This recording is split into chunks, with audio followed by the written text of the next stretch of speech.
Hello, everyone. Welcome to the Super Metroid Link to the Past combo randomizer co-op 2v2 hard mode tournament. We've got Bressingham and Neaterific on Croc's Cronies, the 5-seeded team, versus Stachio Cat and Eddie on Chicago Bullies, the 14-seeded team. I'm Ajder, and I have Mr. Guy Average commentating with me. How are you this evening? Hey, yeah, I'm doing pretty well. I'm pretty excited for this matchup. Even though Chicago Bull is like the 15th seeded, I think you said, they've definitely improved since the beginning of the tournament, so might be pretty close. Yeah. So they're 14th. Done decently well to make it here. This is loser's bracket, and loser will be getting tied for 9th place spot. Okay, so quarterfinals or Loser's quarters is tied for 5th. So gotcha. this All right, is so a this couple is rounds more. before that. All right. We're going to be off shortly. So Bressingham and Neaterific, very frequent racers in the SMZ3 weeklies. Played in a lot of the tournaments before. They've got a lot of experience in both games. Stachio and Eddie are basically Super Metroid any percent runners, and Stachio has also dabbled somewhat in the Link to the Past randomizer, but Eddie's kind of come into this tournament with almost no randomizer experience, so it's been interesting to watch them adapt to that situation. Yeah, when you think about where they started, I think it's pretty impressive that they stay so close, for the most part, to the other teams. So the standard play here is to send one person down to Blueprint Star to do the 2 item checks there. Since they're both in Logic and hard mode, just a heart piece on the island, 5 rupees in Link's house. So we're going to see Bressingham and Eddie. Oh, find flippers at the Morph Ball pedestal. Okay, that's That's a good find. good find early. Yeah. Puts all those flipper checks in Logic. Makes it so you don't have to mess around with like the Moon Pearl type fake flipper stuff. Yeah, I would Oh, actually, expect. Moon Pearl's right here too. That's funny. Dude, stack, morph. Yeah, Okay, so I so think you always Eddie go early. managed to grab it, and Bressingham actually messed up the damage boost. Um, it's kind of tricky to get this if you don't get it in the first couple tries. So Yeah, he the resets. Rio gets in all weird random positions. Yeah, it's pretty consistent for your first 2 tries. So Nito going to Uncle. I don't think he found. I think he just found a missile there. Did we see Spazer? Maybe Spazer is also there.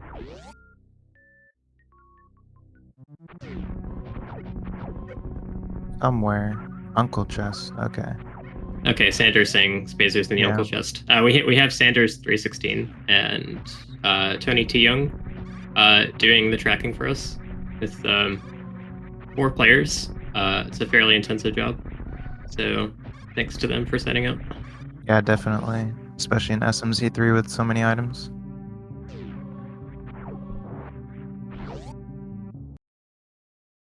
Oh, okay. So that's Stashio found. I guess they're both going to find. Both teams are going to find the crab drop was an 8 bomb, which I guess is why Nito already has so many bombs. Yeah. That 8 bomb drop is super nice early on. Which tier is that? Tier 3, right? Oh no That's where no, they it's start out? it's the crab drop that's separate from the trees. Oh, crab drop is separate. Okay. Didn't Yeah, know that. All right. it's so the crab. Yeah, the crab just has a single thing that it drops, except it also has like a grand prize drop, which I think it drops after like on the 8th drop. I think it drops like the grand prize, which I think in vanilla is just like a 20 rupee or something. Um, and that's if you pick up all the other 7 drops first. So normally we don't care too much about what it is. It's usually not worth trying to chase after 7 different drops. And also Statue found the lamp in Blind's Hut and Morph. Okay, wow. This early game is looking pretty interesting. Yeah, got a Polar Bear Bunny approved seed here. Yeah. Lamp is the best item. Bressingham farming for the two 50-50 bomb spots south of the Grove. It kind of feels bad when you found out that your partner was able to get the 8 drop from the crab so easily. I think just a boomerang and supers in the well so far. Yeah. Oh, there's Ether.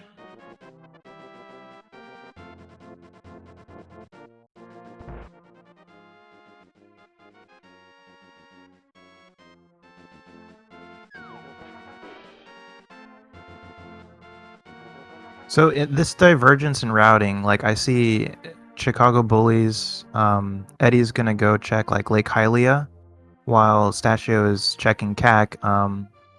But Bress and Nito are like kind of converging over to CAC, unless I missed one of them going over to Lake Hylia. So, Yeah, no, they're converging. yeah. So what do you think about that? I personally like the converging play, just because there's almost always stuff here that you're going to want people to have grabbed. So Eddie found the first sword as the sunken item from the dam. Yeah.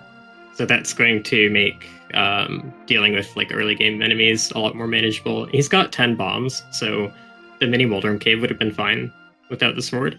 But in some seeds, you're struggling for bombs here, so that sword's pretty welcome to see. Early sword is very nice for sure. Some of the worst seeds are like when you're looking for a sword, and you have like 4 dungeons down. It's definitely really annoying to be searching for your second sword at the end. So we've got a bottle and an ice rod for Eddie and Mini Moldrum Cave, and some other junk items. Supers are pretty good early on if Morph Ball shows up. Yeah. So, yeah. So the divergence, with Stachio and Eddie not doing Kakariko at the same time is also fine.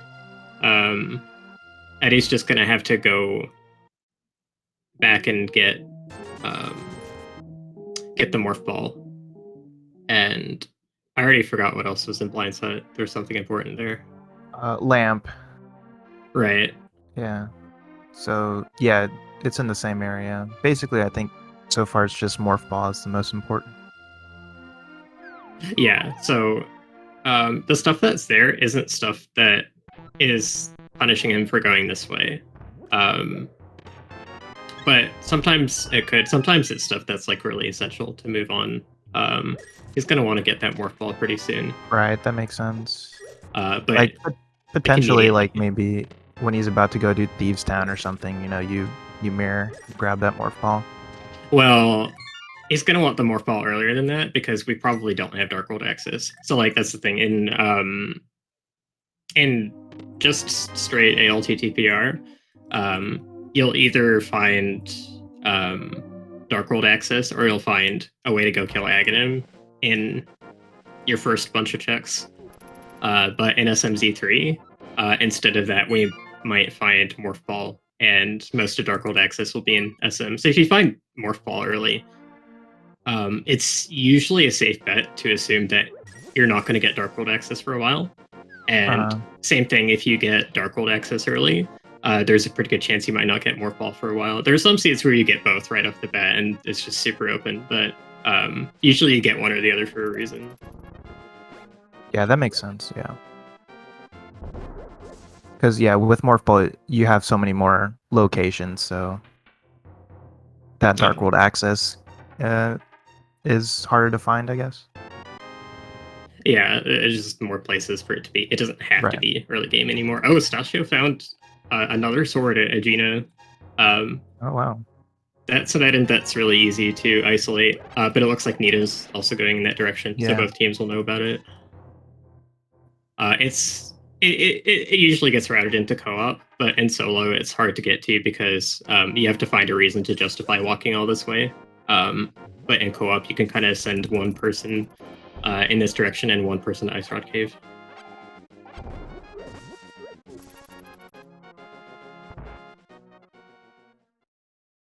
So Stasha is going to go at least clean up Sahasrarla's closet, which is 3 fairly easy checks. He might decide to go into Eastern Palace afterwards. Oh, and I didn't catch the map checks, but our trackers did. So it looks like we have Eastern Pendant and Desert Inherit or regular crystals. Okay, looks like Stasha is going to bail. Oh wait, when did he get Kane? I missed that. I don't know. I missed that. Yeah, that's a pretty good find. You know what? It's probably, I think it might have been either Zora or Waterfall.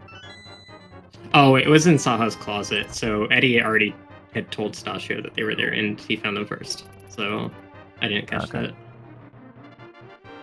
Oh, gotcha. All right. I don't know how much I like Stasha actually going out of his way to get that. 'Cause there will be faster opportunities to route in Saha's closet later, maybe when you have boot or flutes, and the cane is not really that helpful early game. It's something that you definitely don't want to have to look for late game when you're considering those Dark World dungeons, but early game it's not that big of a deal to have it. Yeah, it's you really only need it for 2 dungeons, right? Maybe 3, just to make it faster. Oh, nice hammer find in Gauntlet. Yeah, that's definitely also another item. Yeah, you don't want to like have to look for. This is, I personally find this a bit of a weird play to rush front of Gauntlet because you can peek what's in the back with power bombs from behind and get the information of whether it's worth it to go all the way first. But it's lucky for him that he did go in the front. They probably get knowledge of the hammer quite a bit sooner. It looks like Nato is going to make the trip into Eastern Palace and pressing him checking out Hyrule Castle. So they're trying to be very thorough, making sure they don't miss something in early game Zelda before exploring Super Metroid.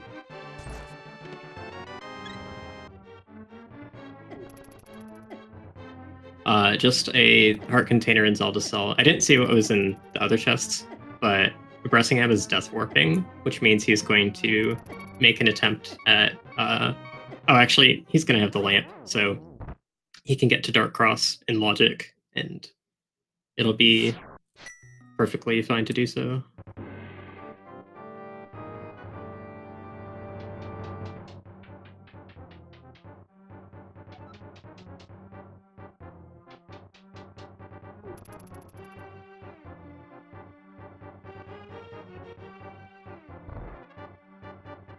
So Eddie does not have an energy tank. Stasha must have gotten it somewhere that he didn't go. So going in front of Gauntlet's much more likely to kill him. Yeah, it was probably in CAC. So yeah, I think Eddie's just going to go get his Morph Ball, and they're probably just going to stick to SM, I bet.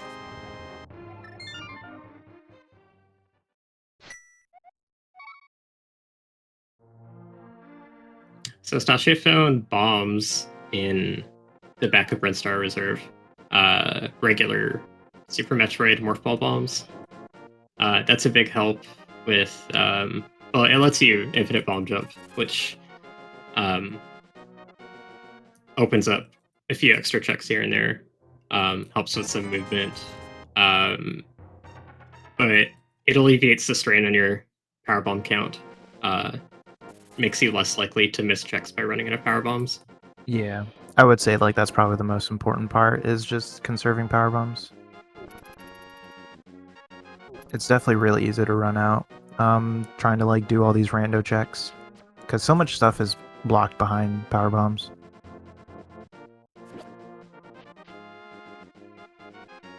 I had Kane of Verna at the Etikuni tank. I don't think I've seen anything great in Eastern. The 300 rupees, I think that was a 300. Yeah, it was 300. That's pretty good to get, just to make sure that you'll have enough for Zora when you decide to go there. But they don't have quite enough money for it, so He's gonna go into Super Metroid now. Yeah, so what would you say is like your kind of how do I put it? Like when do you say like, okay, I'm done with all these early Z3 tracks, it's time to move over to SM? Or is it just like a call based on the seed? I kind of usually I'll go to SM fairly early. Like I'll try and skip Zelda checks that have the opportunity to be done faster later, mainly. Yeah. That's mainly for solo. With co-op, it's a bit better to kind of cover the ends of like all the branches that you travel on. So, like if I decided to go to Sahasrara early, I wouldn't always decide to go to Sahasrara early game, for example. But if I did in co-op, I'd probably want to check out Eastern as well, even if we went in solo. Yeah. So co-op kind of just lets you stick around a little bit longer, I guess, for those more like bad checks, I guess you could say, or longer ones. Yeah, it pays to be more thorough because you can kind of alternate who's doing main progression and who's Right. checking bad locations. And also, Eddie found glove behind bottle. So I guess going mini Moldorm Cave was required unless there was another bottle. Oh, was that at Sick Kid? Yeah, it was at Sick Kid. So actually, that's kind of that's really interesting. So he was mainly able to get that because he put off the CAC visit for Morph Ball until after he did South Shore.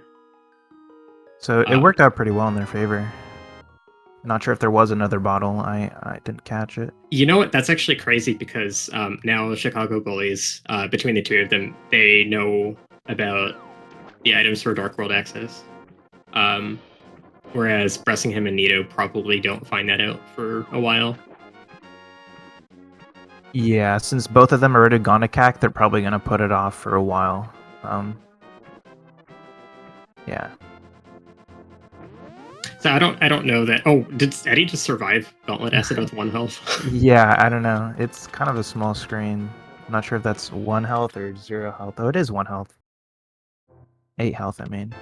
Okay, nice.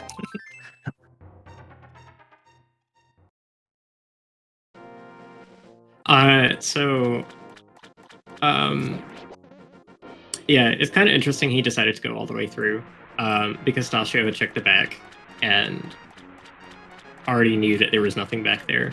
Yeah, I think it was more just him not really knowing how to escape. It was kind of like a mess up. He got stuck in the back and tried to go out the front and couldn't really time the power bombs well. Okay, I thought maybe it was like maybe not knowing that going out the front was faster.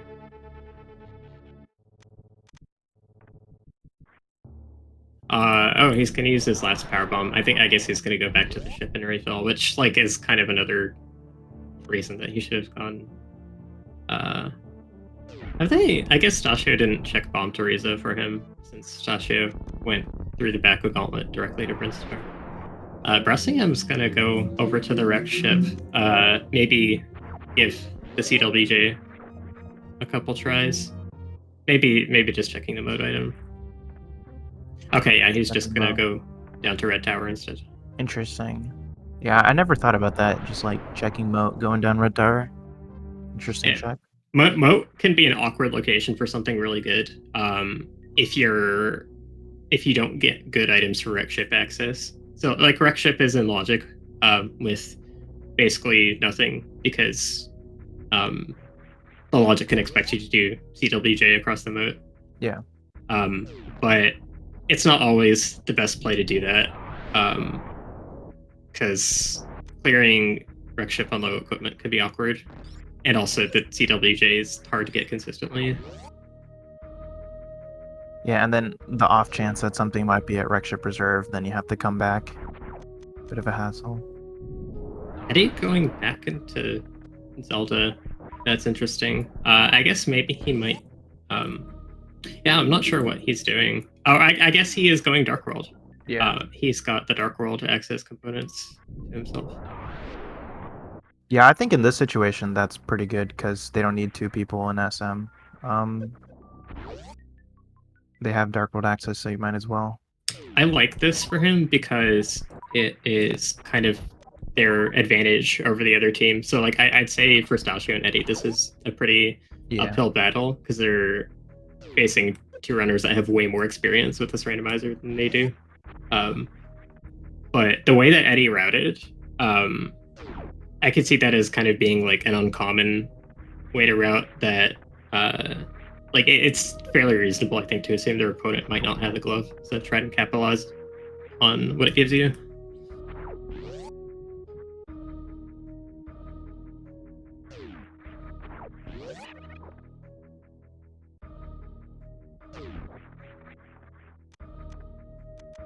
Hype Cave was very not hype.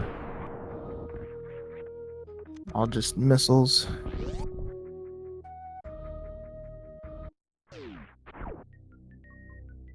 Oh, very suited Spazer. Interesting.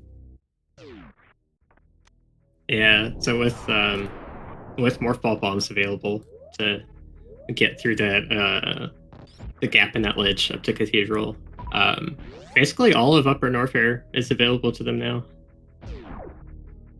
I think Bressingham might not have the bombs though. Yeah, he doesn't have them because he's not the one who did the Red Star loop.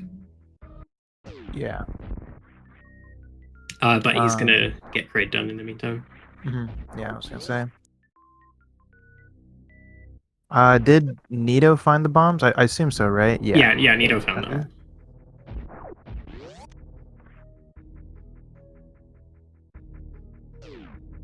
Okay, so Green Pendant, Thieves Town, regular Pendant Swamp, are 5/6 crystals of Turtle Rock and Ice Palace. Eddie doing the Dark World map check. Thieves Town Green Pendant is gross. Yeah. Because Thieves Town is so easy to clear out. It's right in the middle of like so many checks. Yeah. Oh, Bressingham found Grapple. I'm gonna guess that was it. Raid missiles. Yeah, it was. Nice. Good beam.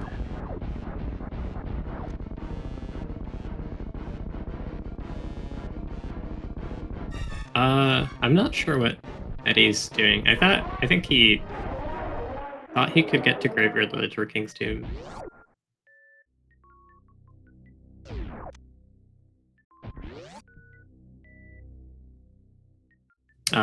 So he's going in the correct direction now. Going to the village back of Outcast's portal. Not having mitts, he has to go to this portal specifically to get to West Darkworld. Actually, he's checking something else first. Not sure I if he think found he's gonna do the mushroom. Oh, did we find mushroom? Oh, yeah, he found mushroom in the digging game, so he's gonna do the fake powder. Oh, okay. Yeah, pretty funny play. Yeah. I don't like this play too often because it can be inefficient, but he's got low magic already, and this is a time where he is traveling this way to enter the Dark World anyways. Yeah.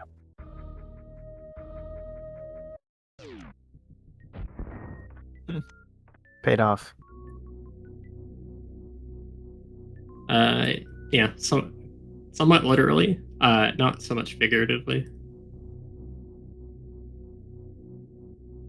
But we know that the powder will have nothing behind it if and when that shows up.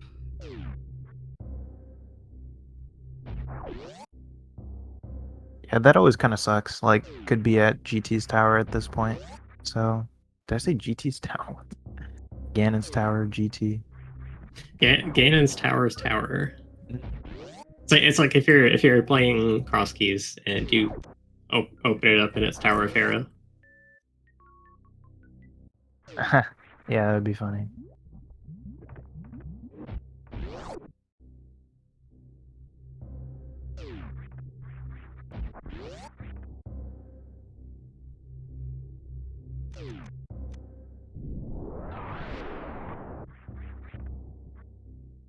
So Bressingham's checking out Ice Beam.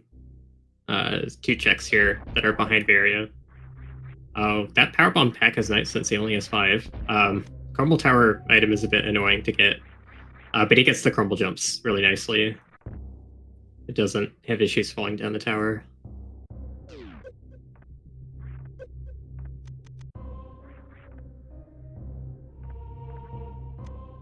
It's like Eddie's gonna check out Skullwoods. Interesting. Skullwoods is a crystal, right? Yeah. So, personally, I feel like I would probably kind of put this off until I had Fire Rod. But all these checks, right, are in logic as soon as you have Dark World, right? So, Yeah. Dark World access. I guess it makes sense.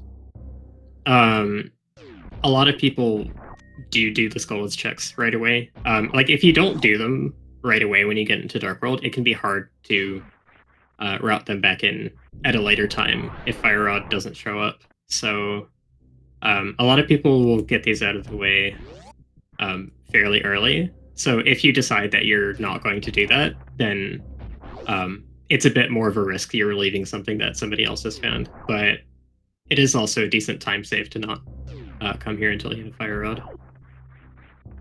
Yeah, that's kind of like my main gripe with it. It's just, I mean, especially since Eddie doesn't have mirror either. It's like to me it seems really slow to do these checks, but yeah, you never know if it might pay off. And since it's co-op, it's there's less of a time loss doing these checks. Not having the mirror here is actually not as big of a deal. The wall masters can help get you back. Right. Yeah, he actually walked right into that one at a pretty good time.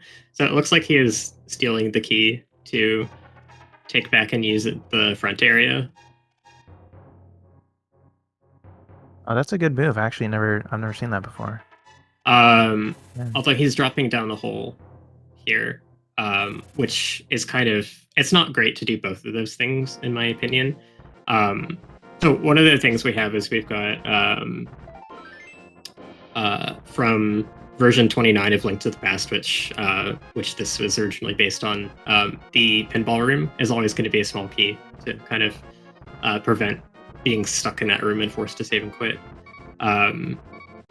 So it wasn't really that necessary for him to grab that key for just in case, since there was always going to be a key in this area anyways. One reason that you would want to have a key available to go in the front is so that you can wall master or mirror directly back to the front door after you're done.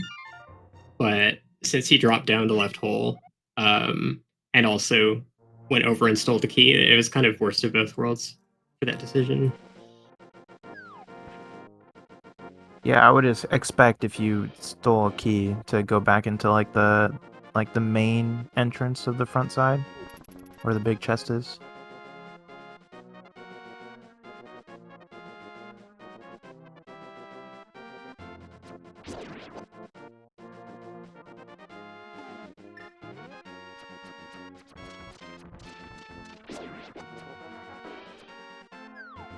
Okay, Bressingham's gonna go get his cane, I think, at the hospital. It's kind of interesting that he's doing this now, because I'm not really sure what the benefit of having cane is right now. Maybe he's anticipating like high jump or gravity showing up to send him towards the Mire area before going to do his Norfair checks. And he still needs to go get the bombs from Brinstar to be able to do that. They don't know about the glove, and it's kind of an out-of-the-way spot for them. Like, having to take your second trip to Kakariko without knowing, like, without having Dark World access to get your Dark World access is actually really gross. So, as far as that team's concerned, Norfair and Direct Ship are, like, the only plays that they have.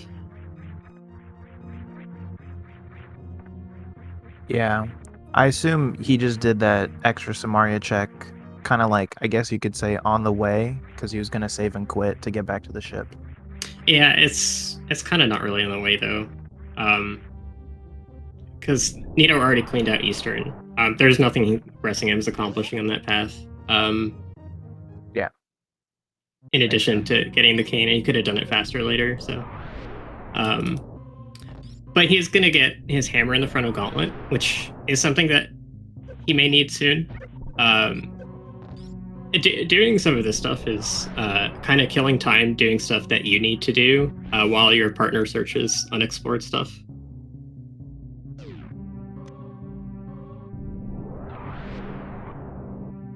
I think I missed a shovel in the brewery, so that's another one-off check. Yeah, the shovel. All bless the shovel.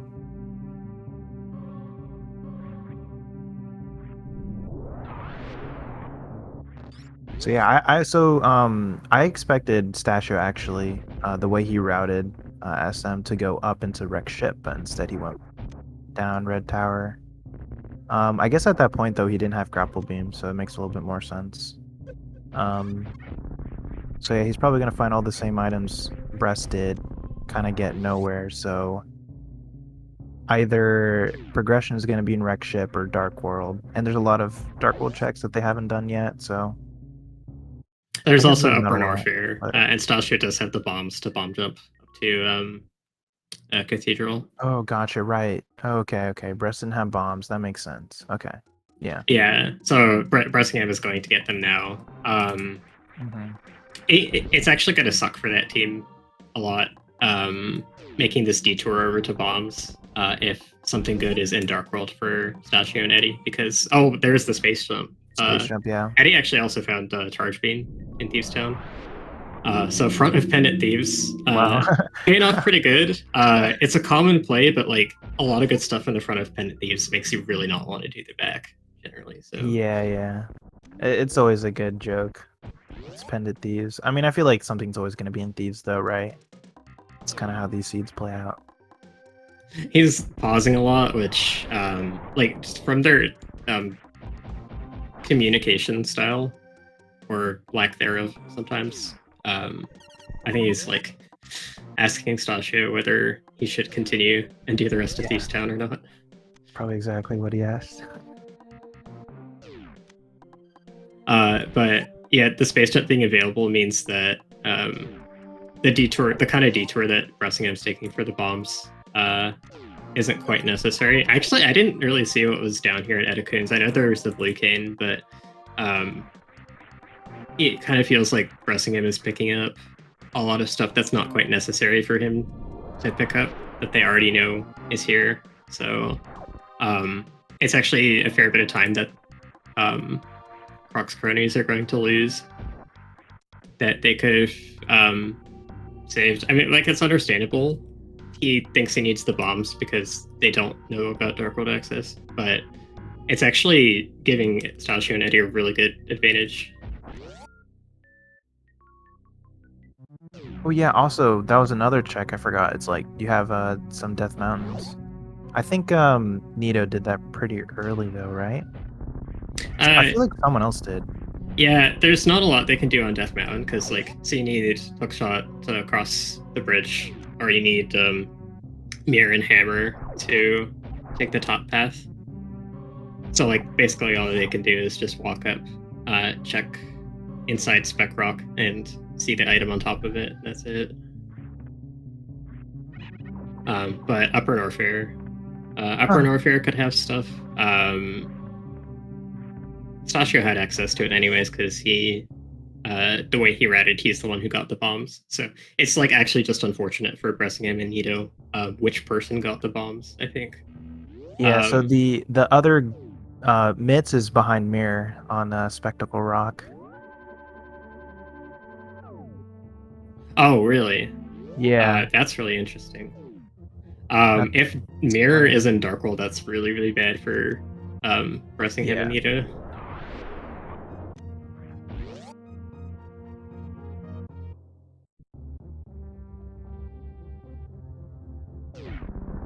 So Eddie is going to clear out Thieves Town. Does not have the small key. I think it's locking itself in the big chest, and did not realize until he walked up to the door. Yeah, I've done that before plenty of times. You always just assume you're gonna have a key. It's something that you learn to like look out for. pay attention to, because it's kind of like it locks itself pretty often. So Yeah, I've noticed that. Yeah. It comes up in enough seeds that you learn to pay attention to it. So Stasio went and got that glove that he knew was there on Sick Kid. So he's also going to have Dark World access. Yeah, I assume he's probably going to go to Thieves Town to get that space jump. Because then I think he probably can do LN too. Unless I'm missing something. It'll make Lore Warfare better for him, yeah. That would be if he does a high jumpless lava dive, which he can do. It's not in logic. It's one of the things that's considered too hard to expect. But if he did do it, then the space jump would make the rest of his Lore Warfare a lot less bad on this equipment.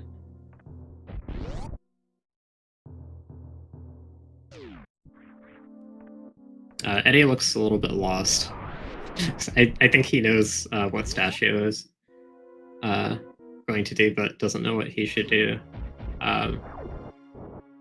One other thing, there is the green pendant from Blind. It'd be good to turn it in, or in a lot of cases, it'd be good to turn it in to Saha to see what was on it and to see if you need to beat the dungeon. It's kind of weird here because there's kind of not a great reason to walk over to Eastern right now. If they clean it up later, it's basically information on whether Stasio has to beat the rest of Easttown, but I think that it's more important for it to get the charge and space jump right now. Not worry about them, but we'll see what he does.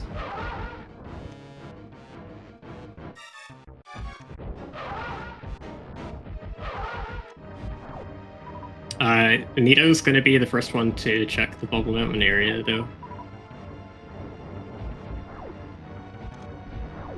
Yeah, at this point, I mean, kind of running out of Z3 checks, so there probably is going to be something either in Wreck Ship or Upper North Fair at this point. If it is Mirror, then they might... Croc's Cronies might be able to make a comeback with that glove.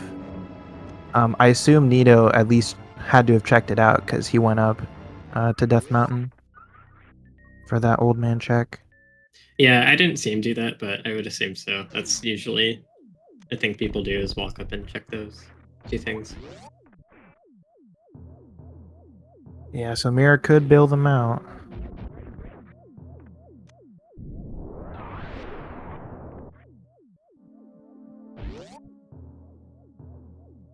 Oh yeah, I like this. Tony's also pointing out that if they have the mirror and they get the other glove first, it makes it really easy to route in the Sick Kid the next time you walk to Kakariko. So the next time, if Mirror shows up, the next time, oh my goodness.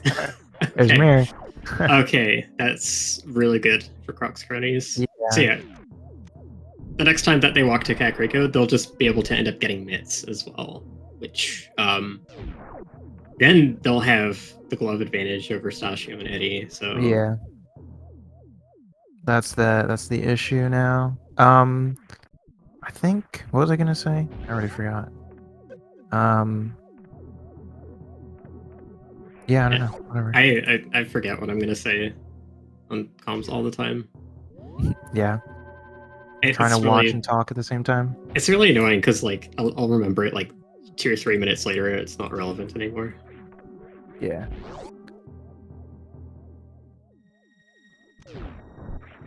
So yeah, also Stasio coming back to Upper North after getting Space Jump. That's kind of what I expected. So he's gonna find Mirror pretty soon.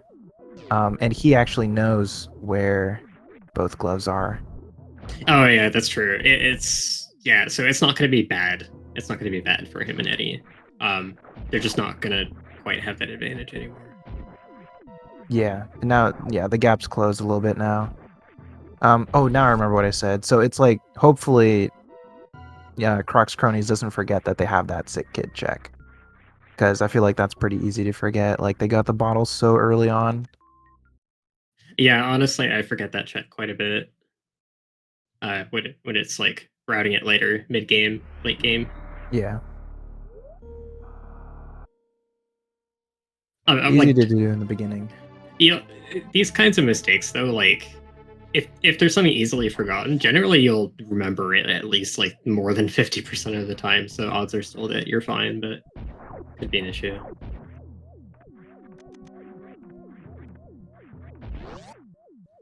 So Bressingham is the first one clearing out wreck ship, and I think Eddie might be following soon. Oh, Eddie still doesn't have Varia from Spacer, so yeah, I'm not sure what he's gonna do. He might actually ask Sasha if he should go to wreck ship or not, because it's like now they know that there's progression in Upper Norfair. I think they're. Oh, Book was at Speed Missile. Okay. Yeah. Does that open up desert? It does, yes. Yeah. So. If it's not boot locked. Yeah. It puts the front in logic. They could actually get it out of logic by doing high jump plus lava dive.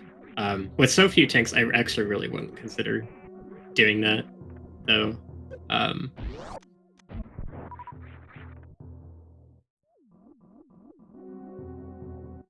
But yeah, now front of desert potentially in play. It like you said, it might be boots locked, so there's a high potential that you'd go there, get walled, and get nothing from it. So it's one of those things you might put off for a while.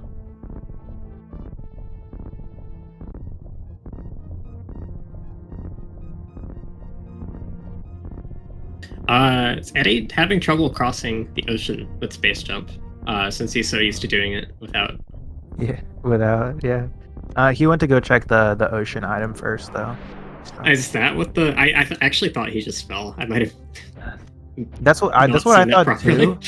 Yeah, it kind of looked like he fell, but then he was like, "Oh, I might as well check ocean missiles while I'm here." I think is what happened, but I don't know. Your priority should be to check that. I probably just saw it wrong, but it wouldn't really have surprised me that much. Sasha is going to Croc. So yeah, Eddie has like quite a lot of stuff to do if he wants to have the mirror, because he has to go get Varia first. So basically, he's gonna let Stasha clean up all of this stuff in the meantime, and worry about all that stuff when he's able to get to it. So they're both collecting information right now, and also both generally doing getting checks out of the way and getting like bosses done that they should be doing. Not so much Upper Norfair for Stasio, because like you don't have to do Croc, but it's checks that like are going to be checked by the other team. So it's kind of time neutral to do these. Yeah, that's kind of the weird thing about co-op. It's like you can assume that one of their partners is gonna have to do every check, right? For the most part, yeah. I won't say that like applies all the time, but it applies more often for co-op.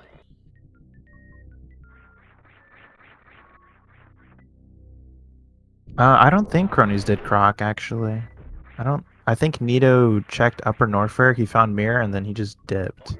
Yeah, Nito left via going through a reverse cathedral. So, and I think a lot of that was because he's thinking about the mirror unlocking the glove for him, and they haven't done any of Darkwood yet. Oh my god! Oh Boots wow, Boots. Tablet. Okay, well, you're really gonna want that book. Yeah, that's a definite movement advantage there. It's actually pretty lucky that Nito is the one that has both swords. One of those swords being kind of isolated at Aegina. If Bressingham had been the one to check that, Bressingham's the only one that doesn't have the Aegina sword, I think. So, if Bressingham had checked that, they would have known Boots were at that tablet, but they would not have actually had them yet.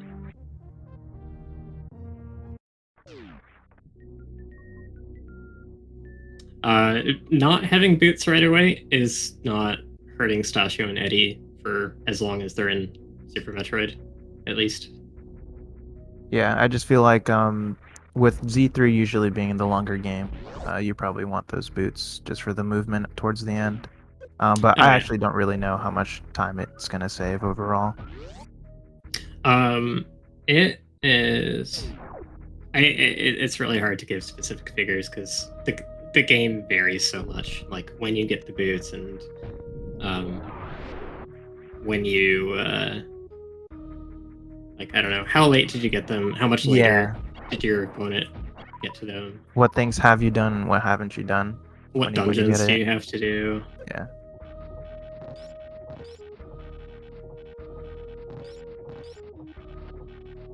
But it can be a few minutes.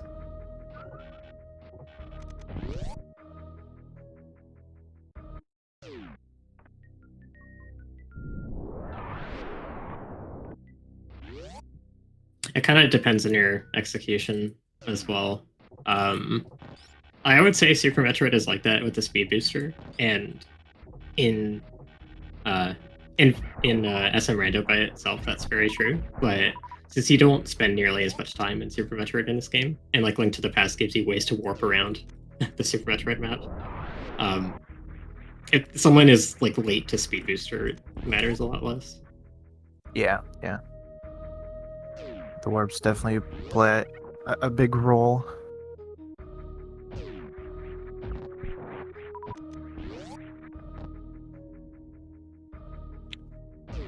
So I think Tower of Hero was actually kind of a bust, other than the boots right next to it. But yeah, now he has Death Mountain access. Yeah, so there's 8 items in this direction, 1 in Spiral Cave and 7 in Paradox. Yeah, Death Mountain's got a lot of locations, and then when you include the Dark World too, since they do have Dark World access too, right? You don't need hookshot for that. Oh, so Nito doesn't Oh, because he got his first glove. You need mitts yeah, for Dark Death Mountain. that's gonna suck. Yeah, it's always really annoying. So yeah. So Stasio got his second glove from Spec Croc, so he is going to be able to check out Dark Death Mountain while he's over there. It doesn't have the hook shot, so it's just gonna only have 3 out of the 6 checks. So he'll have the items in Super Bunny, and he'll be able to bonk to the first chest in Hookshot Cave. I don't think any of these players are hoverers.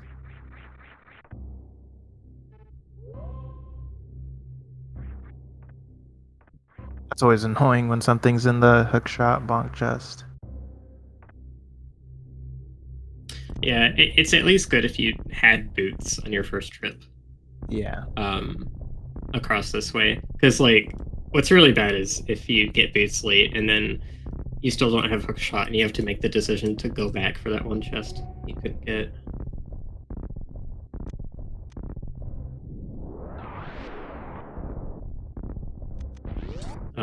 So Bressingham's clearing out Upper Norfair and is going to find the mirror that Nito found.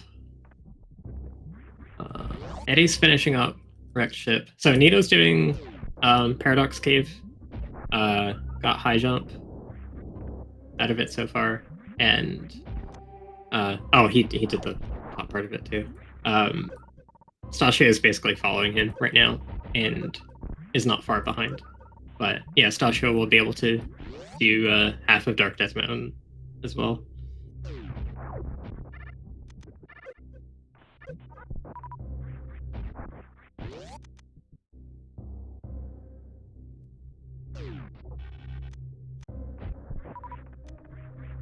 Oh wait, when did Nito find silvers?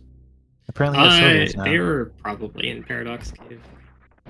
Okay, missed that. Yeah, that's pretty nice because now he doesn't really. I mean, he doesn't really need another sword, although it'll help. Yeah, it makes Going on just Master Sword is still pretty bad, but it's not nearly as slow. Yeah, it's that last phase. It takes a while. It's just like it's not the hard part. It takes longer, but the hard part of Master Sword is phase 2 of Ganon, and Silvers don't help with that.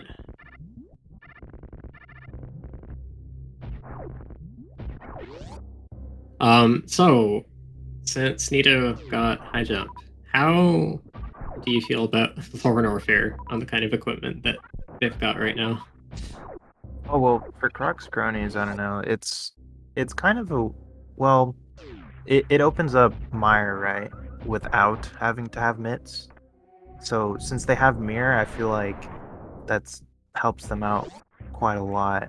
Because potentially they don't really need to find mitts. It's kind of like it's like a double-edged sword because you can now delay having to find those mitts, but then also it makes it worse because when you get in that late game, you're like, okay, which items haven't I checked yet? And you're just searching for that one item. So yeah. So yeah, the Mire plays like them not knowing about mitts. Yeah, it's kind of isolated. They have the stuff for it mostly in that direction. Like Nito's got 2 medallions, so it's a pretty decent chance you can get into Mire. Yeah, and it's good yeah. information to find out what the medallion is pretty early, regardless. But if you know that mitts are available, I think the value of the Lord Warfare play changes a bit. If you know where mitts are? Yeah, so like Stasio and Eddie, they know about mitts, so their evaluation of like how useful Lord Warfare is going to be a bit different. Gotcha. Okay. Yeah, I'm not really sure how that actually plays in though into like the routing. So like, say you had mitts, would that mean you don't go check Mire in LN, or that would entice you to check it? It might actually entice you not to check it. Not via lob dive, anyways. Like you might hit on it because if loot shows up anywhere in Dark World, let's say, then you just have instant access to Mire and way faster to Solar Warfare. That makes sense. Yeah, so now that possibility is more on the table for them. They might put it off. So yeah, they would be banking on flute basically. Okay, that makes sense. Yeah, like I don't always agree with like classifying as banking. Oh, we've got Quake for Turtle Rock, by the way. That's also information Stasio is going to get that Nito could not. But like it's not always like banking. Like you've got like you're kind of. It's not always like you're going all in on it, but you're just like stalling a little bit to give the seed like another chance to be nice to you and maybe give you flute, something like that. I like to think about routing rando in a lot of ways like that, like just giving the game opportunities to give you situations that'll save you time later. And if it doesn't happen, then like then you go and do whatever thing, like you go and bite the bullet on Mire at some point. And you try not to do it in a way that loses you time. Yeah, that's the issue. It's kind of like, so I guess really what they're thinking is we're gonna put off Lower Warfare for a little bit later in case we find flute. You know, because the best chance to do Mire when you don't have flute is when you're doing Lower Warfare, obviously. So. Okay, Stasio found Speed Booster. Oh, Stasio is actually going to attempt to hover. I wasn't sure that he knew how to do this. Speed Booster. Okay, it was hilarious. Oh, that was actually, he got like a tile and a half. That's actually pretty good. Just the old college try. So it seems like he knows how to hover, but is not that consistent at it. And if like you can get it first try, then get something good extra, then it's worth going for, but not worth wasting a whole bunch of time. Yeah, you don't want to waste too much time there. But the speed booster actually there is that speed booster actually makes the Lower Warfare play a lot faster because you can just run through Croc Speedway to get there quicker. So it's like less of and quit to Death Mountain and then you go there and then Frog Speedway. That makes sense. It's so much faster. Also, he would be able to. I guess Sasha is not a new route SM runner. Oh, is he gonna make it off of the spikes in time? Wow. Yeah, that was pretty close. Nito did that with like half a heart, but he had Burna. Yeah, with Berna, it's like Berna's really. Actually, I think I thought Stasio had Berna as well. Maybe not. Yeah. Yeah, he should. Stasio is the one who has Yeah. bombs, and Berna was also in that direction. So yeah, but yeah, luckily he survived Spike Cave. Even though it was just an E tank, it feels awful to die before getting that check. So you don't get the information from it.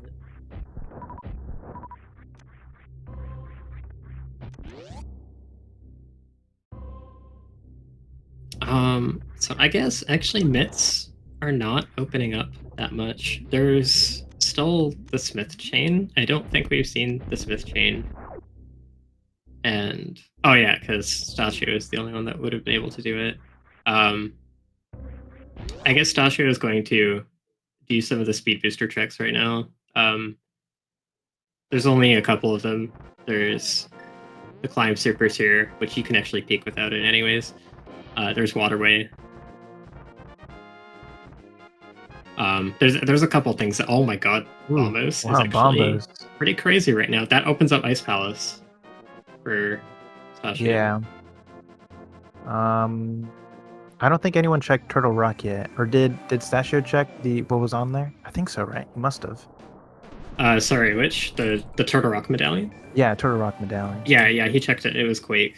Quake, okay. So it's info that's not available to Croc's Cronies yet. Nito is pretty close to wait a second. So Nito went into Dark World via Village of Outcasts, and I don't think he got the sick kid in the process. Yeah. Looks like he skipped it. Maybe. Although he's going over here. So maybe he has? No, he doesn't. Oh no, because you can mirror into the King's team spot without having the mitts. Oh yeah, I forgot about that.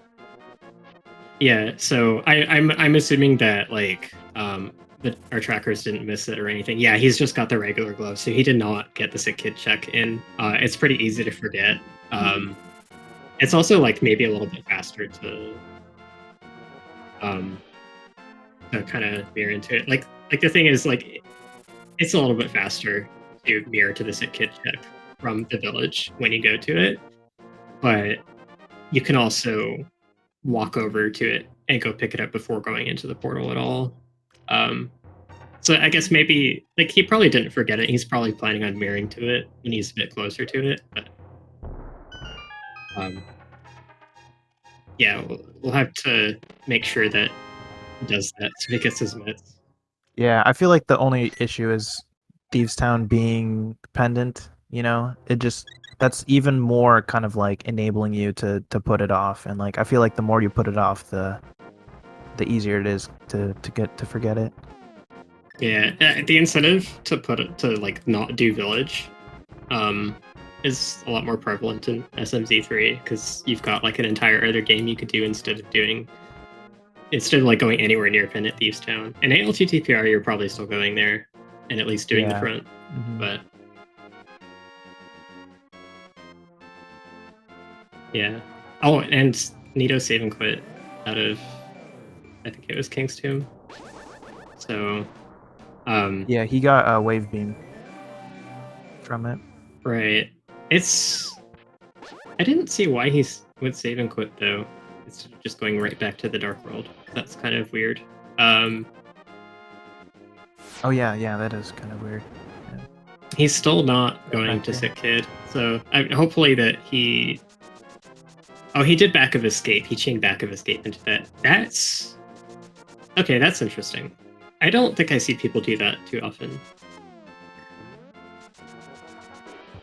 It's like, Back of Escape forces you to end your route, and it's also like something you can just kind of do right away from Sanctuary.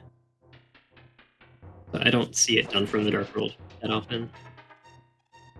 That's not to say it's bad, I just don't see it that much. Stasha is going Lower Norfair. Yeah, that's kind of what I expected.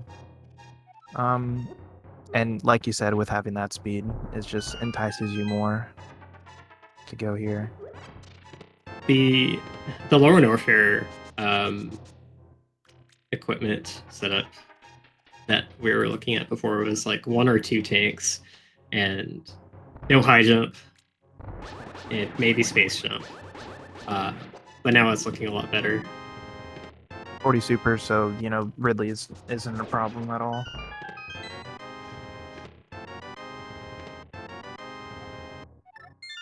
So Nito's getting Village of Outcasts done.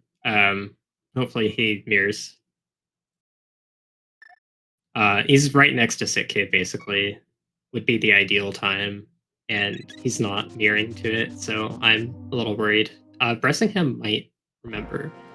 This is something that can happen in co-op as well, is your partner might ask you what was at a certain location. And if you forgot to check it, then that'll be like your reminder. Okay, he's doing it now. So Yeah. he's going to get his mitts. They're not going to miss them. Yeah, and then Statue's gonna check this Meyer, and then we'll see what emblem it is or medallion. I don't remember where Quake was. Only Nito has it, it seems. Yeah, I don't know. It's okay. Pretty strange. Okay, so it's out there, medallion. Everyone has that. Pretty easy. That means Bombos's only function is to let you go to Ice Palace. So the Fire Rod could be an Ice Palace. Yeah, that would be such a meme. I hate when Fire Rod is in Ice Palace. It's the worst. Well, why do you hate it so much? Yeah, because you know, I really like to have Fire Rod for Cold Stare, because I'm a noob. So, like, kind of banking on finding Fire Rod there it's pretty risky in my eyes. Yeah, you've got a bad sword. Cold Stare fight can be rough. Oh yeah. I've gone there with like Fighter Sword and Master Sword so many times. You almost never have Tempered for Ice Palace. Stasio getting Desert done. Is going to be able to full clear it with the boots and the lamp.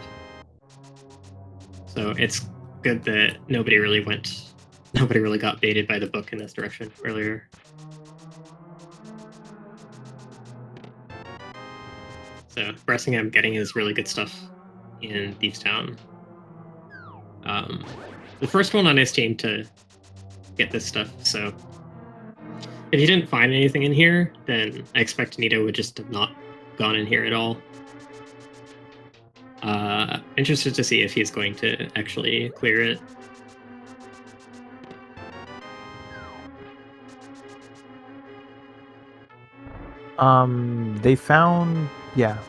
They found myths, so they're probably not gonna clear it out. I feel like, yeah. If they didn't find myths, I feel like that would be more incentive to check it. Yeah, so I guess Stasio had not found the mirror in Norfair when Eddie did this first. So they didn't know that more stuff was open. So that's why Eddie cleared it.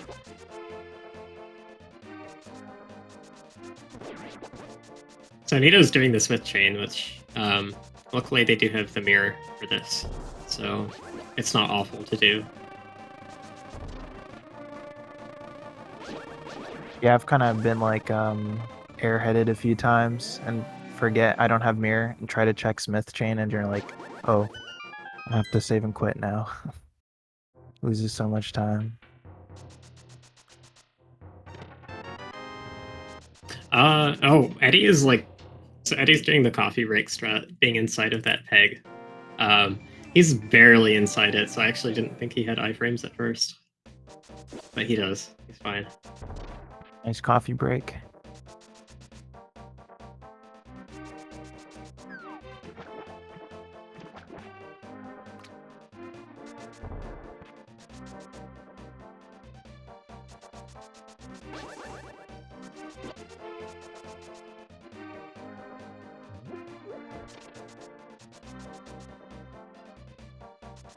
Stasio has kind of sucky equipment for this fight.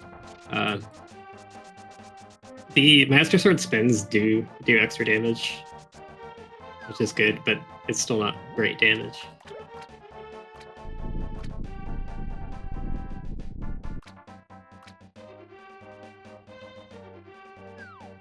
They would do the same damage as Hammer, but Hammer is really hard to hit the hits with. Doesn't really have anything better, unfortunately.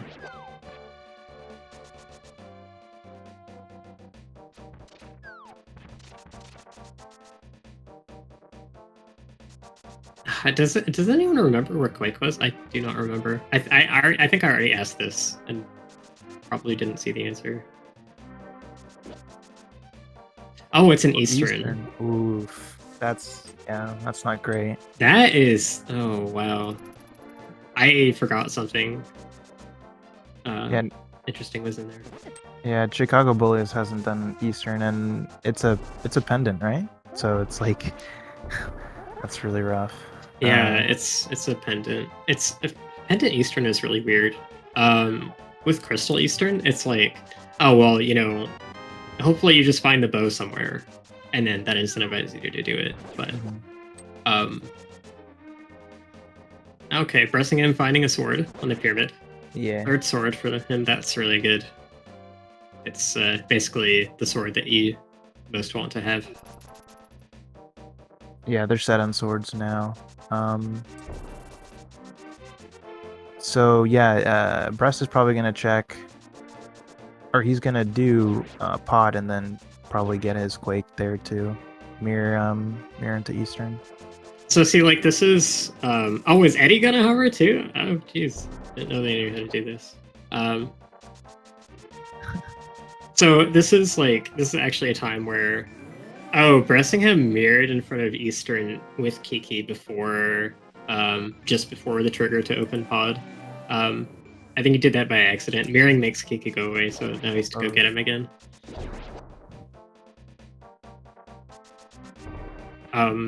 But so Bressingham being in this area with the mirror, this is a time where you could have done Sahasrara for the cane a lot more quickly. Yeah. Definitely.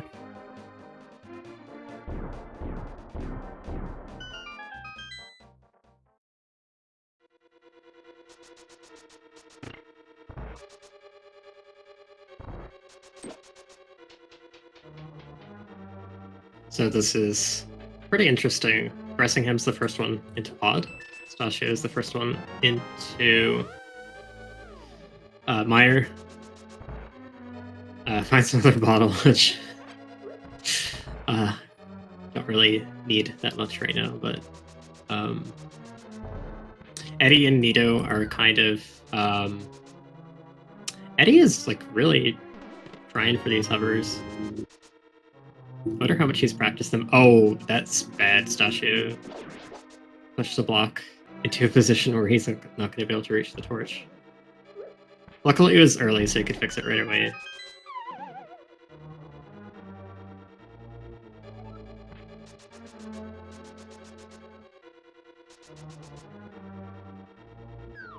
Yeah, Nito and Eddie are just kind of picking stuff up that their teammates have done already. Or actually, no. Bressingham is not seeing desert. Nito is the one that's like going in the direction of Lornofer. We saw it on the other team side, is why I was thinking.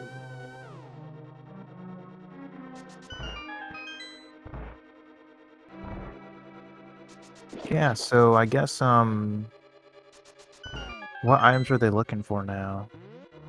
That's a great pod, question. Fire Rod and Ice Rod, but they found Ice Rod, so Fire Rod, bow, hook shot, I think. So it's the one they need for go mode. Yeah. Oh, and Quake, I guess, but so hookshot is skippable in this seed if you can hover because swamp's dependent, which is a pretty scary consideration if you know that you're against a team that can hover confidently enough and you can't. I don't think that's the case here.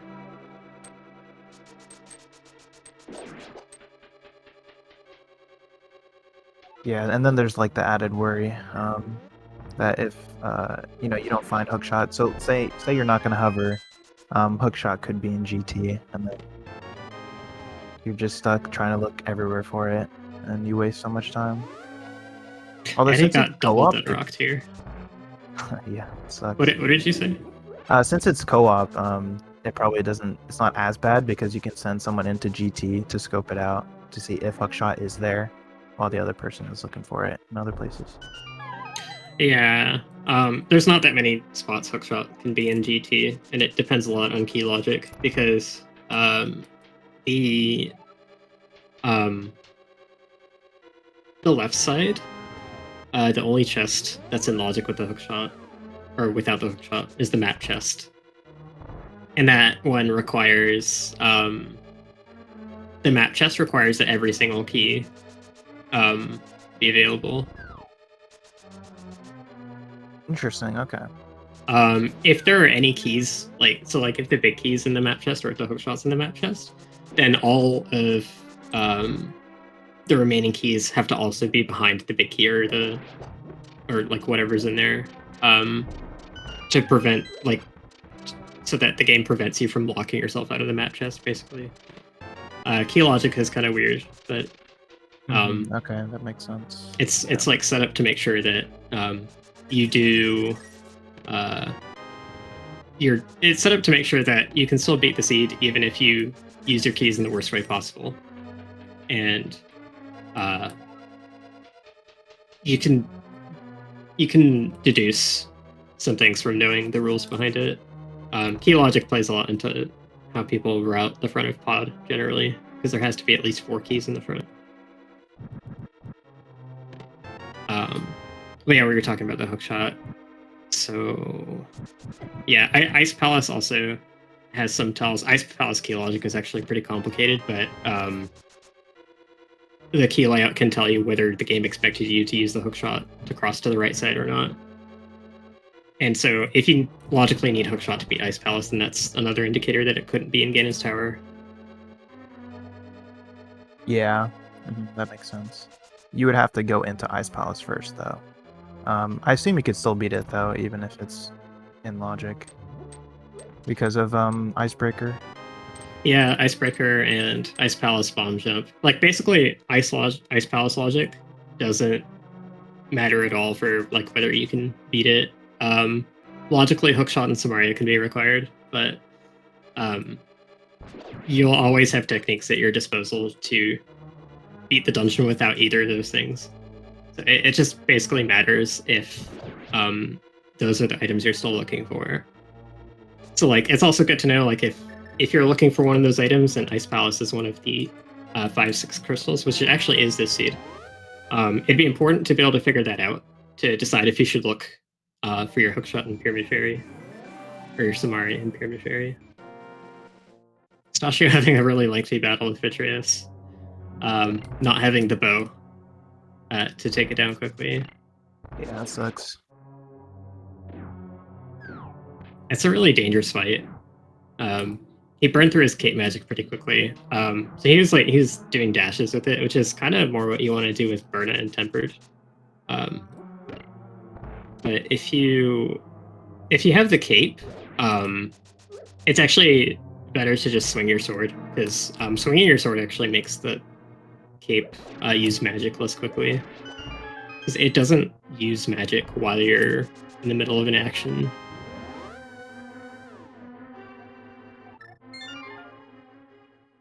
So Bressingham at the same time as searching pod mirrors to Eastern and goes and gets the quake that he knows is there and just fails. So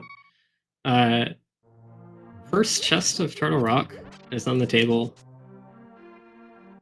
for that team, which like they don't have the fire rod. If the key layout is nice or trolly, depending how you look at it, they could progress further, but it's still kind of a risky play with all the other stuff they've got.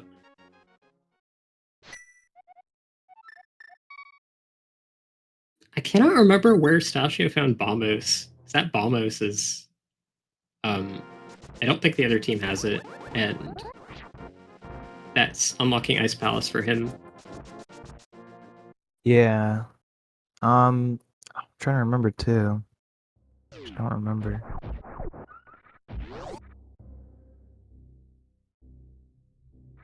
Shaft supers, right? Yeah, it's speed locked, and they don't have speed either. So Oh, that's a rough location, honestly.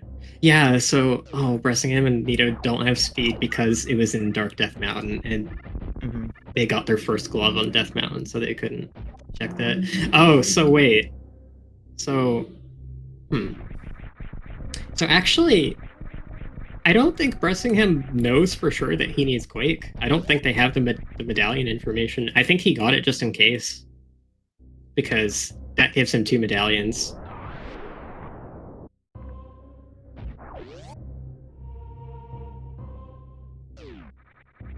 Okay, so Stasio finally ending up in Lower North for itself. Location. It's funny. Okay, so now Meridia is open for them. Yeah. They're done with Lower North here. If what is it? Fire Rod does happen to be an Ice Palace, that'll suck a lot, because then that's just one other item that they have to get. Bombos. Yeah, that is something that would be really bad for Croc's Cronies.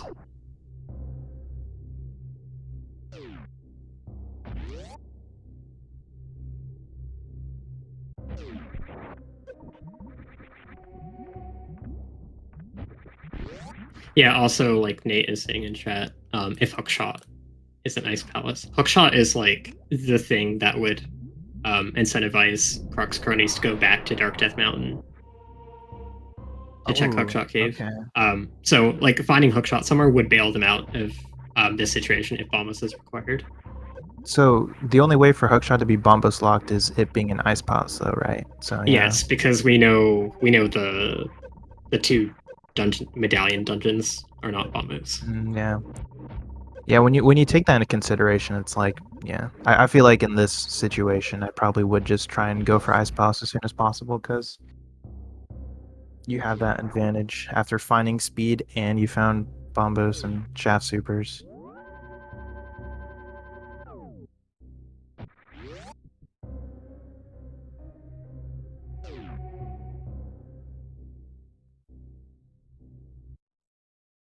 I think with how bad of a location it's in, like I don't know what Stasio and Eddie would be thinking, because like we know what gloves the team's got in what order and how it affected everything, but they don't know what the other team has gone through. So like they wouldn't really know for sure if. Well, actually, I think you could assume like the first glove. Like I was saying way earlier in the race, Stasio and Eddie could probably assume they had the sick kid glove when the other team didn't. And that just caused a whole chain reaction of differences in what items they found. Maybe they could think that Bombus is an advantage for them. But I'm not sure how far ahead they're thinking with that. Ice is a crystal, so it does make sense to just go do it regardless. They have the Cane of Samaria to do Icebreaker, so the only thing that would make them not want to do it, I think, is not having Tempered Sword, maybe. Not having Fire Rod.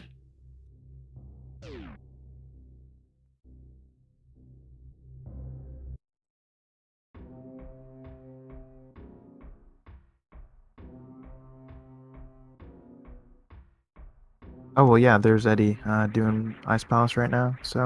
Oh yeah. Eddie was going to gate it this whole time. So yeah, they were probably talking about that specifically.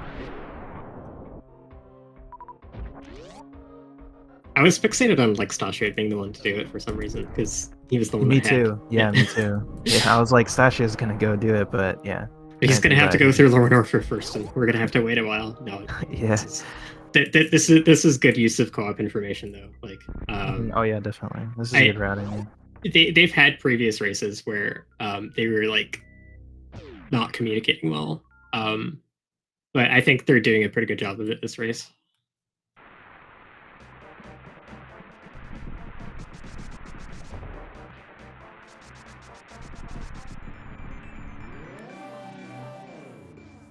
Stasio is missing a lot of supers in this Ridley fight, though. Oh, did Eddie do the Bob strat for the Pengators in the Ice Compass room? I missed it. Yeah, I'm not sure. That's pretty cool if you did. I still don't know how to do that strat.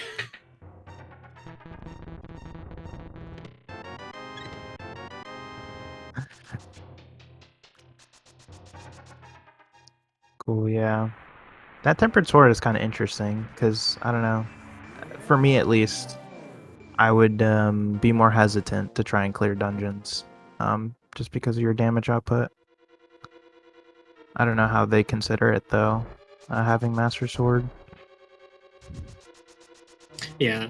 At some point, you're like limited by your amount of options available, though.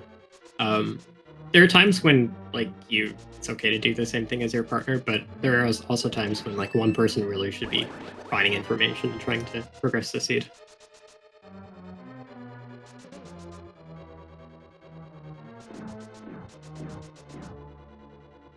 So Ice Beam was behind Ridley, Pistachio. It's kind of a good thing for them that gravity showed up first, because the ice isn't going to bait them into doing Sibless Viridia. Yeah, with grapple beam too, and high jump, definitely a bait. Maybe not nice for viewers or fans of hard mode, but from like the race perspective, I think it's good for them. Yeah.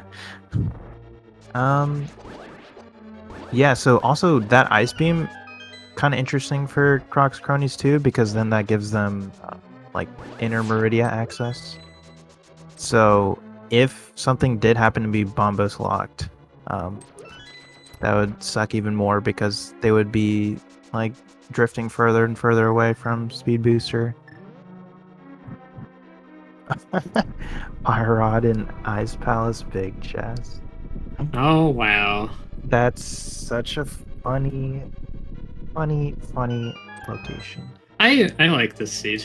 it's pretty interesting.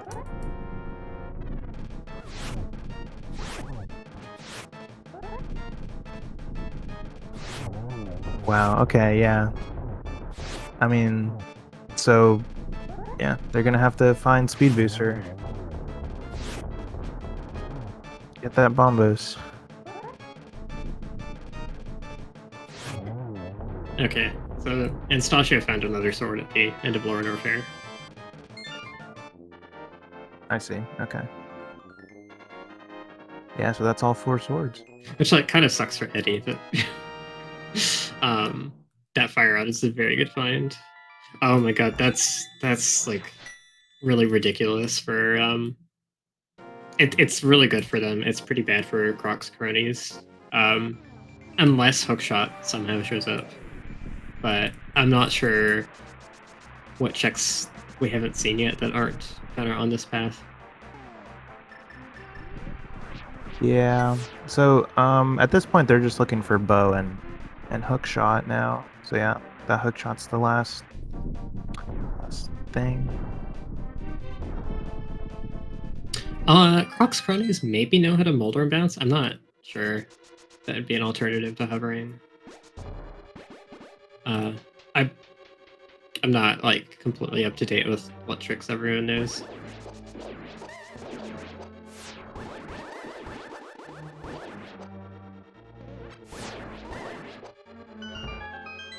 Oh, so the fire rod is really good for Eddie to have for the cold start fight though, because he can just bombos to save magic, and then use the fire rod to soak up some of the damage.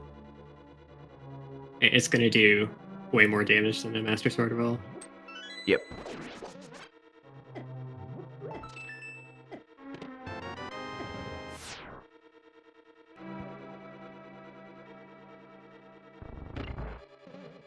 Okay, that was a pretty good fight.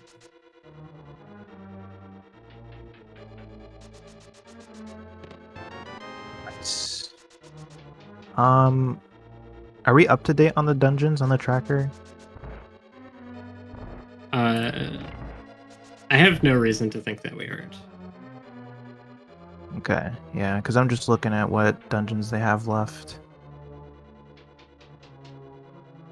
I don't know why, but to me it felt like they all did a lot more dungeons than what I'm seeing, but Yeah. So I mean, like, Bressingham went to pod, but has no bow, so they couldn't finish it. right, Um, yeah. it's not really a bad dip without the bow, honestly, because it's not too hard to get back to once you get it. And yeah, I don't There's know. a Skullwood dip too, yeah, I forgot about that. Yeah, that's true. Okay. And then there's Thieves Town, which some of our runners didn't beat.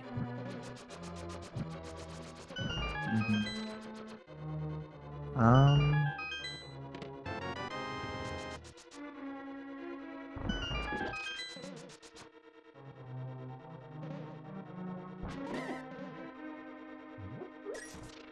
Wait, did somebody just go to Mini Moldrum Cave now? I thought everyone had Ether already. no, no one went to. Oh wait, Stachio did. Oh yeah, I didn't notice that. Oh, maybe Tracker marked his Ether early, because I thought everyone had it, but it's not a big deal. Yeah, no, he definitely had it because he got into Mire, right? Oh, right, yeah. Yeah, so I'm not sure. Chat's confusing me a little. yeah. Not sure why he went into Mini Moldorm now, but Oh, he yes. never got the ice rod, and that was also there. So I think they had a miscommunication before. Okay, that makes sense now. He's probably asking Eddie the whole time. Is like, where was Ice Rod? I don't remember. That might actually have been going on the whole race. I noticed Stasho didn't have the ice rod, but I didn't think much of it. Yeah. Forgot. Ether being in Mini Moldrum, I honestly probably mixed that up. Oh, it was in the back of Kakariko Well. Yeah, okay, sorry, that was my bad. I'm mixing up seeds. Sorry. So yeah, no, there's no miscommunication. I was just wrong. I misremembered where one of the items was. Oh wow, I never thought of using Bombos there, but it makes so much more sense because you save so much magic there. Ether also kills them, and it's faster, so he should have used and that. Ether. Okay, right. It only kills them on 1.0 actually. On future versions they changed it to freeze them, but for our version of the game it will kill them, and it's faster by about 3 seconds.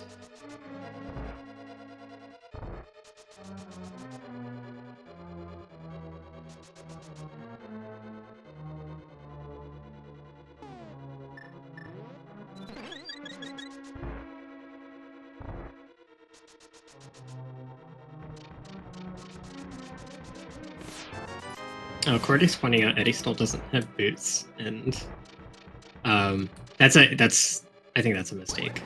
That's something that should be prioritized. Yeah, definitely. Oh, I feel like sorry. they're probably trying to put off Hera for later. Yeah, okay, the tracker is great. That got me again. I'm like, the bows in Meridia. That's bows at beach. It's really easy to find. Okay. So yeah, that means you have to go to Lower Norfair first. Well, I guess I mean no, because you need also Ice Beam. So yeah, you have to go to Lower Norfair. Unless you can G mode. Oh, for Watchman? Or And Spring Ball. Oh no, just to get into Meridia to get that Oh right, yeah, bow. for gravity. Oh yeah, because you need where was Spring Ball? Spring Ball was in Watering Hole, so Oh yeah, okay. Yeah, you basically have to know how to Jesus walk and go mode, or you need to go to LN. They have flippers, so backdoor Meridia is been an option since high jump, but it's not a great one. No, yeah, but yeah, I always forget about that backup Meridia. Always. Okay, this is really interesting. So their Chicago Bullies are a hook shot away from go mode. I'm just hard assuming that they need this hook shot. They also need Quake too, though, to get Oh into crap! You're right. Turtle Rock. Oh, So, I yeah. forgot that was. Yeah. Okay. That's probably why they're putting it off too, because now they're like, okay, where's Quake? We're a hookshot from no mode, and we're in hoverers no mode actually, but I think everyone is gonna need the hookshot. Yeah, but I would say Croc's Crony is probably still pretty far behind because they need so many like items. It's quite a to get that ridiculous chain. chain actually. Yeah, it's funny chain. It's most likely that. Oh, you know what? So actually, backdoor Suitless Meridia actually might be one of their better plays from their perspective. Double I'm really 300. interested to see if that's what they decide to do, but it will suck. Yeah. To get that bow, I mean, I don't know. It's interesting play. The bow, like they cleaned out most of pod. It's actually pretty unlikely that the hookshot's behind the bow, but I don't know.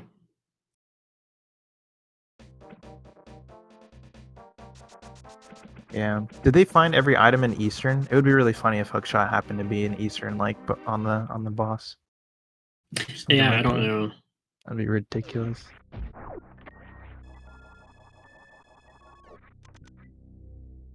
Nice X-ray. Well, he did turn ice off to go for the Batu X Factor. It's kind of a commitment in Rando because you've got like supers to kill him as well. It's just the menu time. Mm-hmm.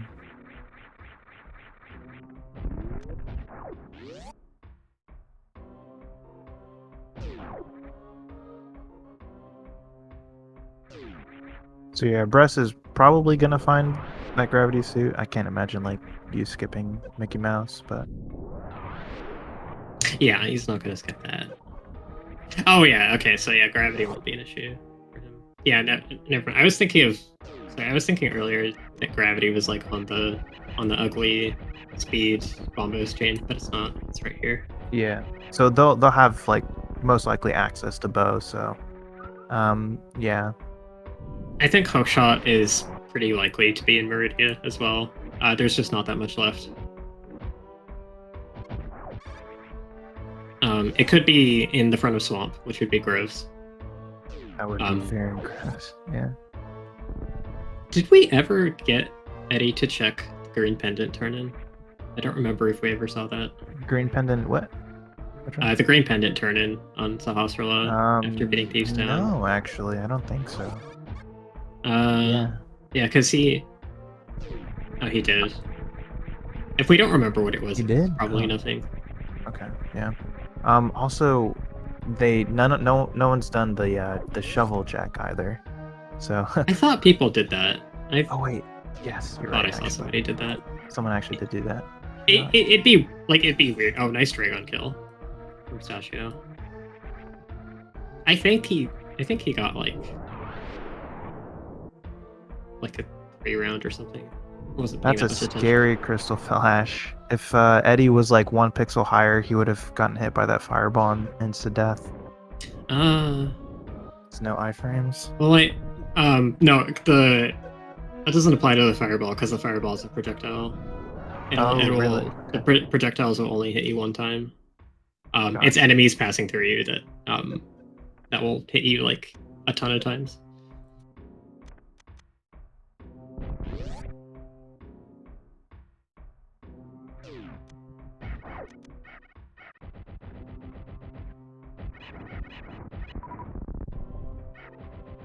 Oh, a nice spike suit. Oh wait, no, he kept blue suit all the way out. Still pretty neat. When you get some speedrun tech in, though. Epic tech. I expected Stachio actually to go into Ice Palace from there. I think Stachio didn't check. I didn't see if he checked the sand pits yet. He checked left for sure. I don't know. Oh yeah. Okay, so he checked the left one. Yeah, some people like to leave the second sandpit to check after Dragon because they're anticipating leaving Viridia through it if there's something there. I guess then it also helps to fit in that plasma check. Oh yeah, that's also true because you need Dragon Death to be able to do that. Eddie's struggling in worst room of the game. It's too bad for him. The skirt attack is in Main Street. Yeah, sucks.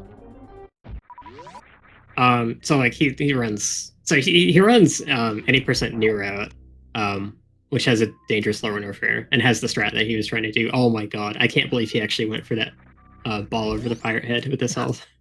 I would have killed it. Yeah. But he runs the any percent route where you do all this stuff. So nice to show that off. Stasha is an old route runner, so is better at different stuff.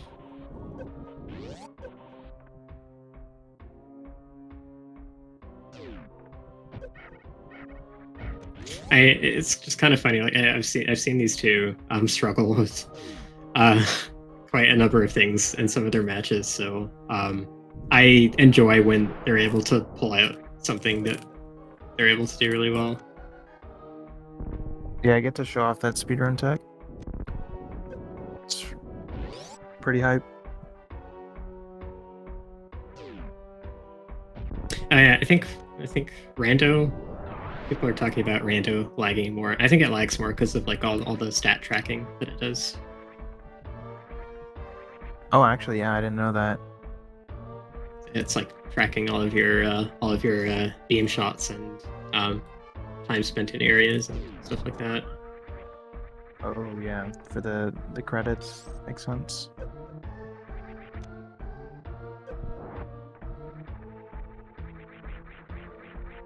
Lag in my Super Metroid. SMH.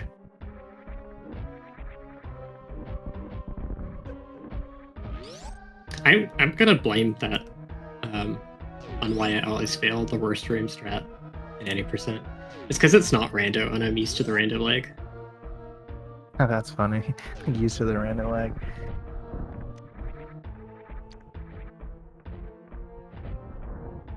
Yeah, it's always awkward.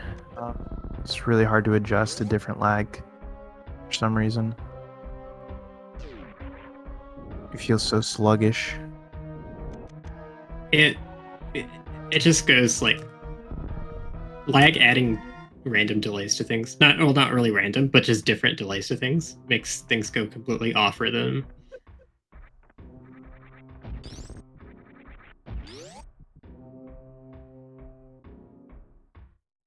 Like you could think in some sense it'd give you more reaction time for things, but it's more important for timings to be at a window that you expect them to, rather than the window to just be longer or shorter. It doesn't really matter how big the window is if you don't know when you're actually supposed to do it, kind of a thing.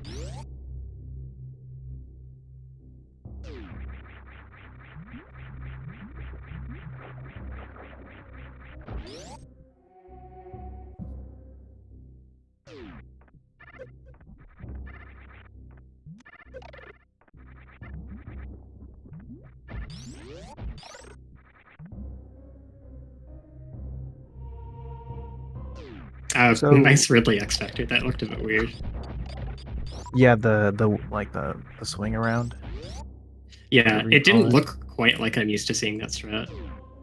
I thought it was gonna miss. But it's more any percent stuff. I think he only had waves, so didn't have to turn anything off.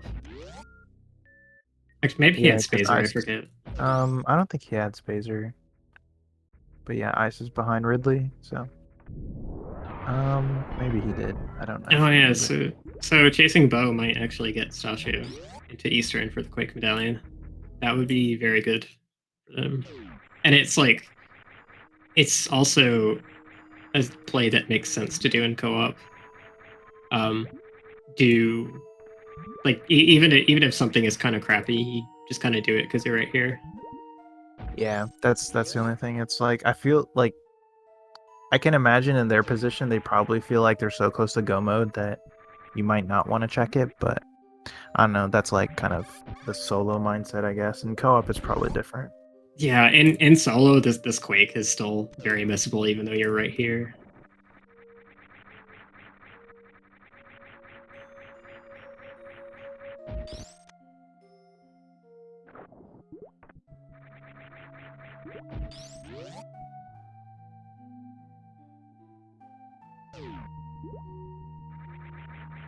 Okay, so everyone's basically doing stuff that we've already seen, except Stasio is actually going to be the first one able to beat Palace of Darkness. So we're gonna see if there's something on Helmasaur, if there is an item. I'm pretty terrible when watching races about counting items in dungeons.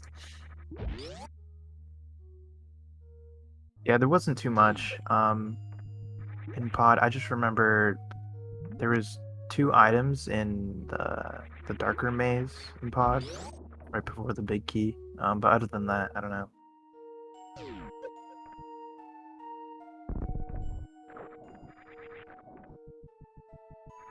Yeah. Okay. Bressingham and Nito, both in Meridia. This is like their last actual like good large dense location on the table. So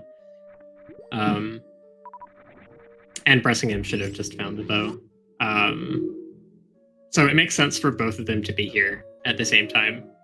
The fact that they're finding bow is going to give them more stuff to do, and it's kind of gonna delay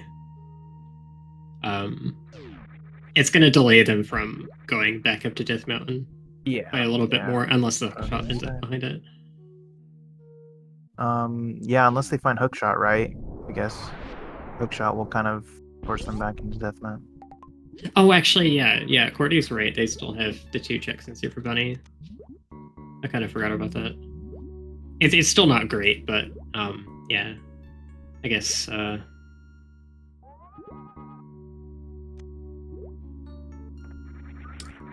Yeah, they might not. They might end up there before too long.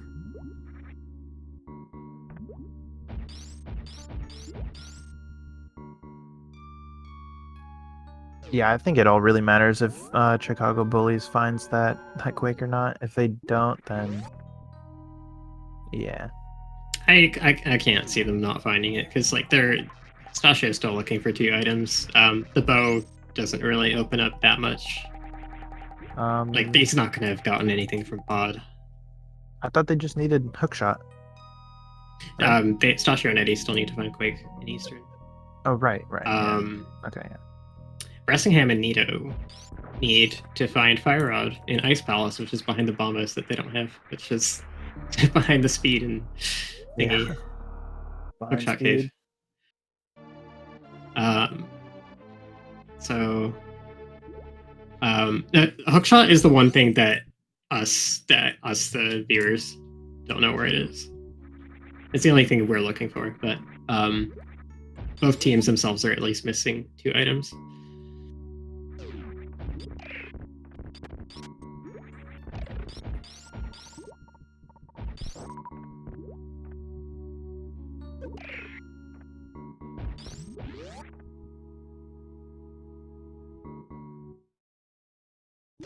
It's also interesting to have these kind of like item roadblocks in co-op, like the hook shot, which some people have the skills to skip, because to be able to have your team skip something, both people in the team need to be able to skip it. So it's kind of a not so fast kind of thing for some people.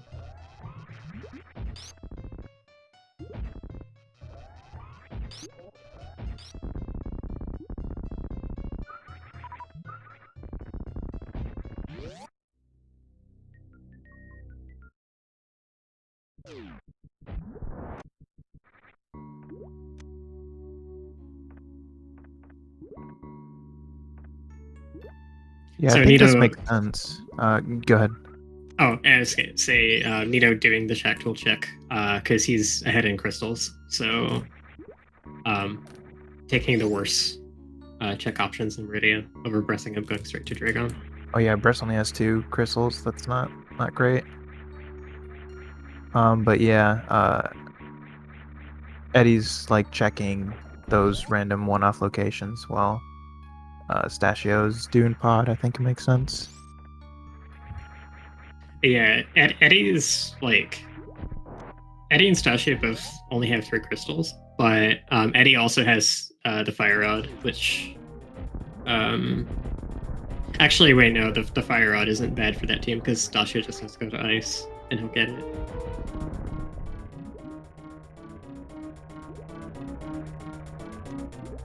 Swamp is a pendant, right? Or yeah, Swamp is a pendant. So Swamp? Okay.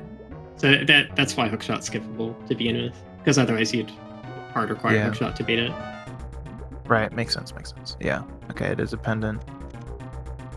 Yeah. I didn't pay attention to Ice Key logic at all, even though I was talking about it.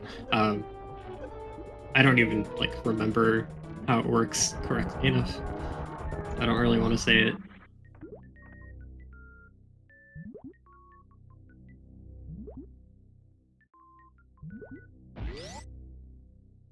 Okay, it was just a map on Helmasaur. We didn't have any items left in here. So, kind of moment of truth for Stachio and Eddie, whether Stachio mirrors and does Eastern, ends up finding Quake. Let's see. Oh yeah, he does. Okay. Almost worried me for a second. Walking away.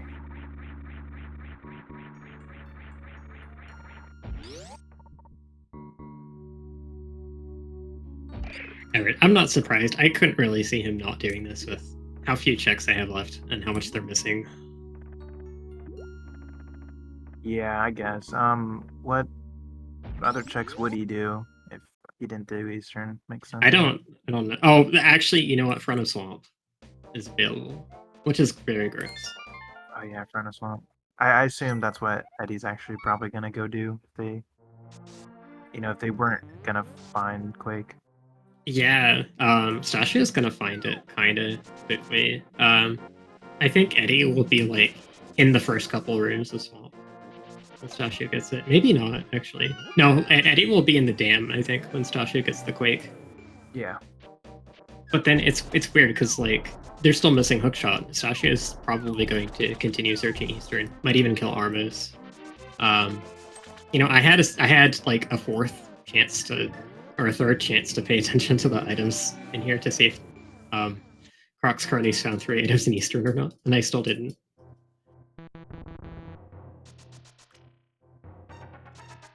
Well, Bress is actually gonna go check Swamp. So we'll see. Okay, I guess Pressing him and Eddie are gonna converge on it. Yeah. Hookshot is good for. Hookshot's really good to find for both teams, really, because Hookshot is gonna make Dark Death Mountain a better play for Pressing him and Nito for the ones who need to make that play right now. Right. And it's gonna be go mode for Stachio and Eddie, so I guess kind of good for everyone, but more gooder for one of the one of the teams.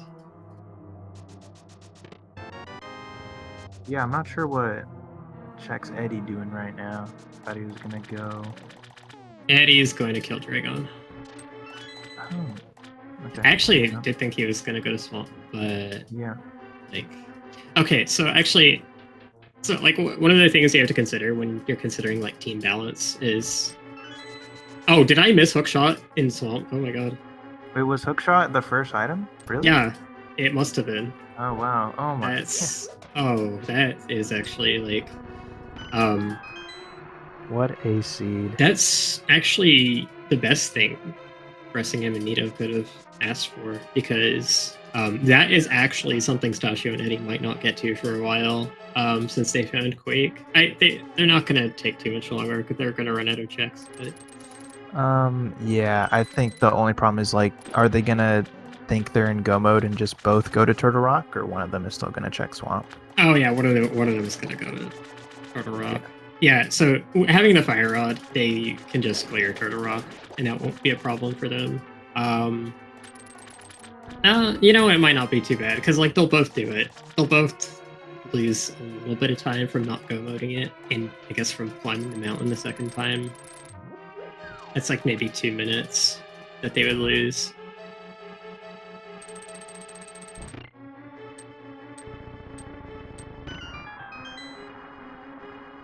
But the thing I was saying with balancing out like your team's progress is you have to, in addition to like crystal count, boss count, you have to consider how many out of the way items one person's missing. So Stashu having the Quake medallion already closes, or actually puts him pretty far ahead of Eddie because he's got an extra crystal and he's got the Quake from Eastern, which is like almost sort of another dungeon. Yeah, Statue still needs his fire rod though. Yeah, but it's in a dungeon he's got to do anyway, so Okay. that's not really extra. Oh, but yeah, he's not going to be able to go to Turtle Rock right away. So. Yeah. And then also I forgot that Croc's Cronies still actually need to find that Bombo, so yeah, I don't actually know how this is going to play out. Yeah, the hook shot is going to lead them right to it. I think eventually. Nito's already going there. But yeah, actually, then they still have to go and get the Baldos, which is at Criteria Supers, which is like not the fastest thing. And like, there's a chance they could check Waterway first, I suppose, but I don't think they would do that.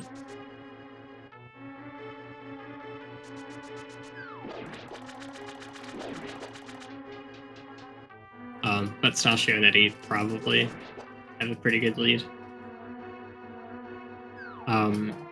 It's gonna it really is gonna take a bit for them to decide to go to Swamp.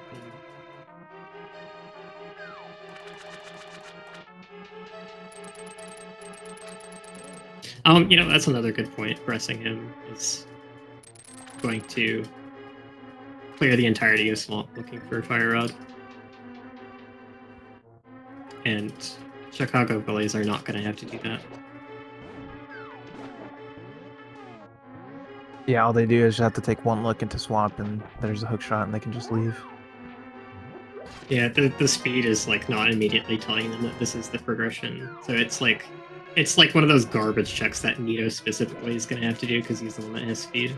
And then they're going to find out it's required.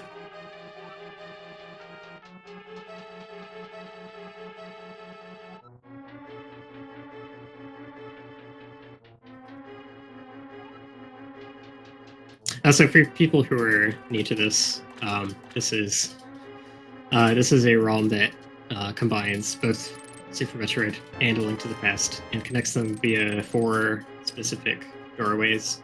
The game starts out in Super Metroid. It functions as kind of the wrapper for the combined randomizer. But you can find items for one game in the other game. Specifically, the portal between Lower Norfair and Misery Mire can let you skip some item requirements you might otherwise need. Like, you can go through Super Metroid to get to Misery Mire without having the flute. Yeah, I think the warps especially, it adds so much like, I guess, nuance to the logic. Because there's so many like different item requirements that you wouldn't have in either game. Yeah, the warps also, like the fact that A Link to the Past is attached to it, you kind of get to use save and quit warping Super Metroid. You basically take Super Metroid and you mash it into Link to the Past rando, and you route the entire thing like it's Link to the Past rando.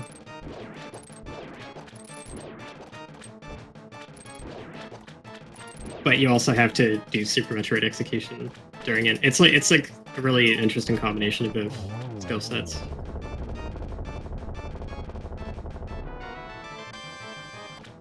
Nice flute. Okay. On the flute. I don't know how useful that flute is at this point, really, but it's kind of funny that it showed up. Yeah. It's something Stasio and Eddie will not get, for sure, but I don't think it's going to be that useful. It'll like save a tiny bit of time going from dungeon to dungeon, which basically is just going to Pod and Ice Palace. That's it, and Skullwoods.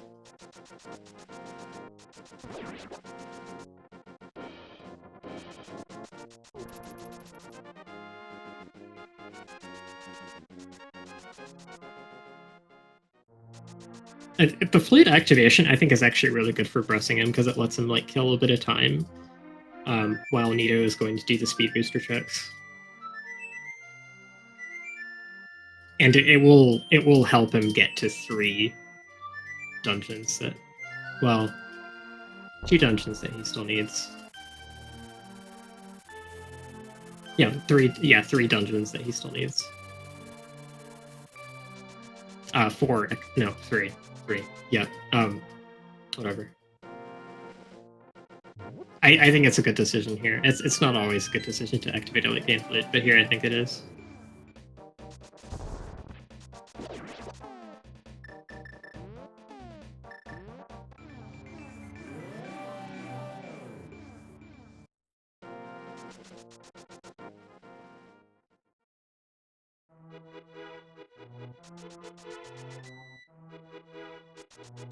Did Bress never go into Skullwoods, or what is he doing? Oh, does he have all the pendants? Maybe he's gonna checking check. pedestal. Interesting. Okay. Good check. I kind of forgot about this possibility. Yeah, because he's got swamp and it. Mm-hmm. Some kind of flying bomb. Yeah, it's just a missile. Or a super missile. I think they actually have the same pedestal text.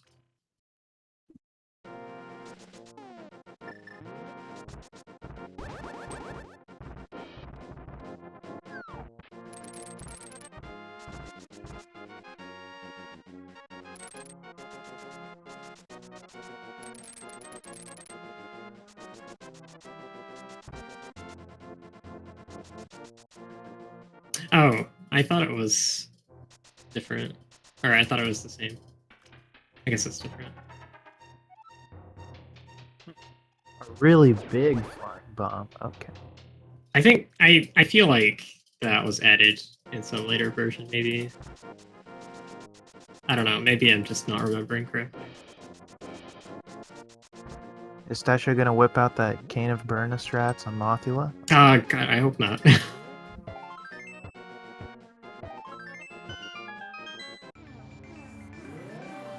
Who did that? So I can make fun of him. I'm pretty sure Stasio did in one of his races.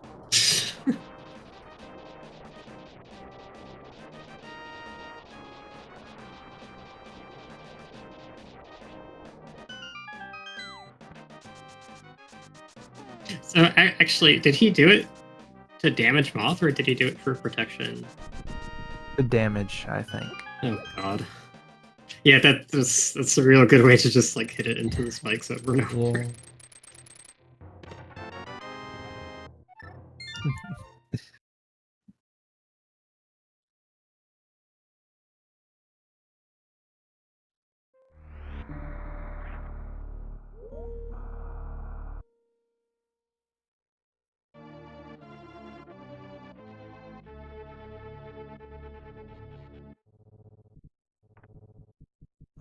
Oh, well, Nito's gonna find the fire rod, so actually looks like Croc's cronies are back in this. Did Nito go and check Waterway, or did he bail? No, yeah, his first check was climb supers, and that's it. They just left. Okay. Bombos does like literally just open an entire dungeon, even though it doesn't like add to their go mode much, so that makes sense.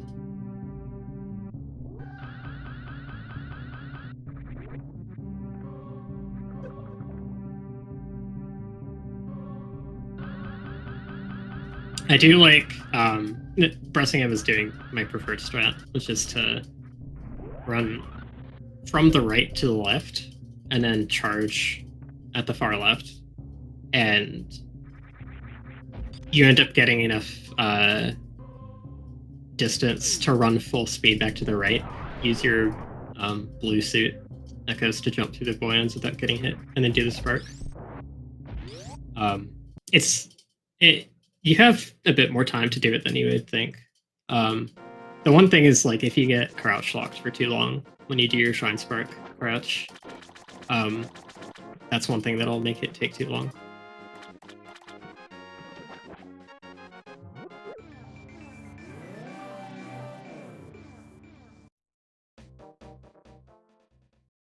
Okay, so Stasio is the first one into Turtle Rock, and he's going to be searching it for the hookshot.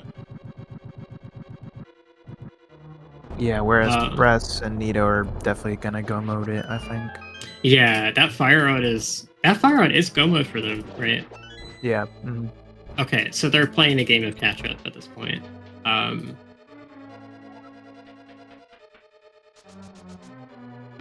But they are in go mode first, so they're going to have a good chance to catch up. So yeah, a lot of this depends on when Chicago Bullies decide to check. Oh, Stasio missed the last torch. He doesn't have hookshot. He doesn't have hookshot, right? Yeah. Okay, yeah. I forgot too. Everyone forgets this. Yeah, I learned that the hard way doing this room.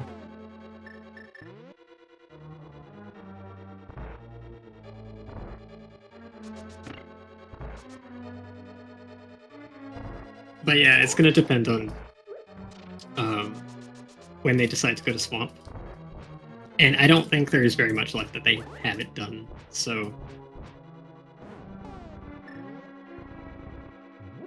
Yeah, the thing is like, so Stasio can still beat Turtle Rock, right? Yeah, he's gonna clear all of it and beat it. Yeah, he'll probably find Hook by the time Eddie's like almost done with the dungeons. If Eddie follows him into Turtle Rock, which that would like be pretty bad. I think that kind of makes sense for them to do that play, because like, so Stasio's ahead pretty significantly. Actually, is he crystal count? 1, 2, 3, 4, 5, 6. Oh, you know what? Oh, Stasio could look for a hookshot in GT. Yeah. Oh, wow. Oh, good point, I guess. Depending on like how good of an idea he has of like GT key logic, which is like most of the time it's really not going to be able to be in there. It has to be like either right away, or you have to have a whole bunch of keys front loaded, or you have to get the big key really early, and it could be up the climb, which is really rare. So, like, normally I would say Stasio is,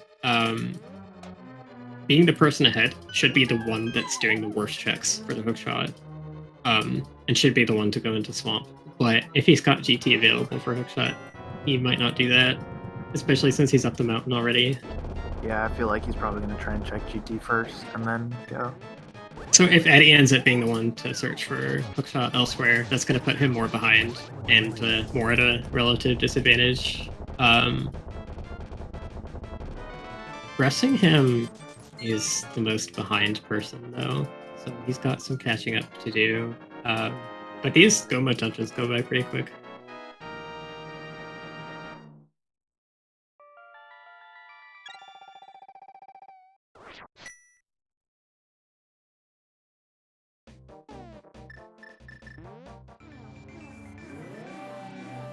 I mean, since Bress delayed Tower of Hera, I think that's not going to be a problem at all.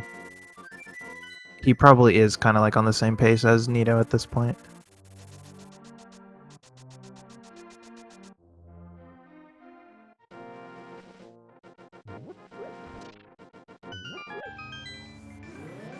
Hera's pretty fast. He's 1 crystal behind. Yeah, like 1.5 crystals behind at this point, I guess. Skullwoods is faster than Pod, though.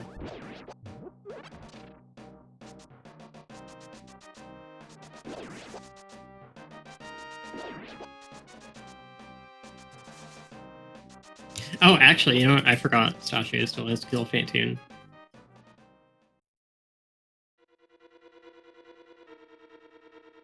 Yeah. Hopefully he doesn't G3 again.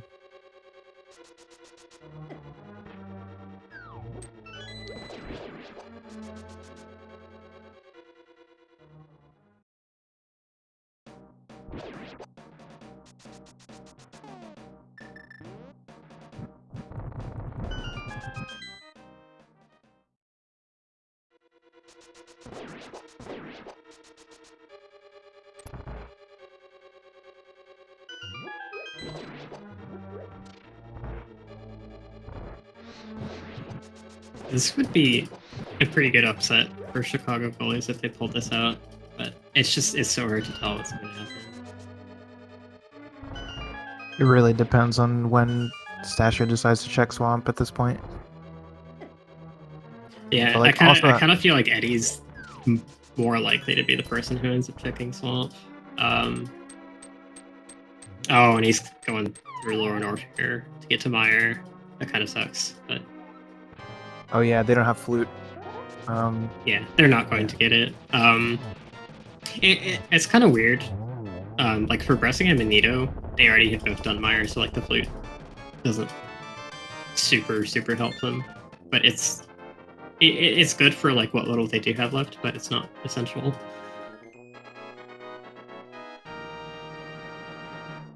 I mean, the nice part is Eddie can go mode Meyer, so I guess it wasn't too much of a detour.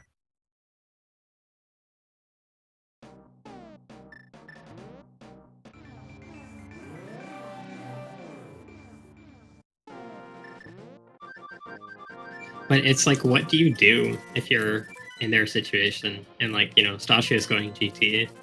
I'm hearing from chat that, well, like he showed that he can hover. Is not that consistent about it, but he did get somewhere in a hookshot cave attempt, so he could skip hookshot. And yeah, they know how to hover for sure, and Stachio's done it before, but it's just, you know, how consistent are you at it? And I doubt you want to hover in the seed.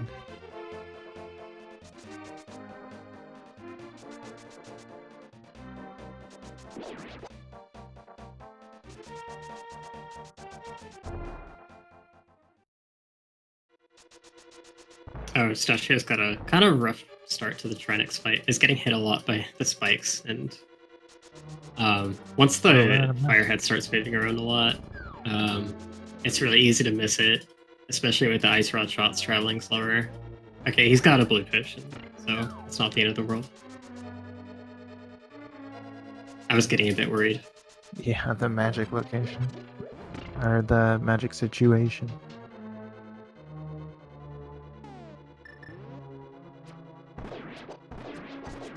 I'm getting worried again. Okay, it's good now. He's having so much trouble hitting that head.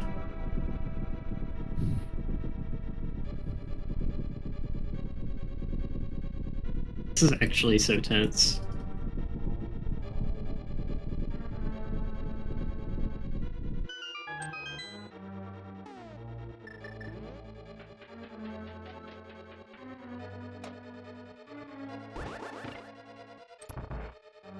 So, reminder, the loser of this match is out at 9th place. Tied with 4 people currently, or tied with 4 teams currently. One of those teams being Fire Rod locked. And the winner will move on to face... okay, let's see. This is going to be long. Hold on. So the winner of this moves on to face the winner of Team Corndog versus the winner of Fail Guys versus the winner of Ace T and 10 grams of shrooms.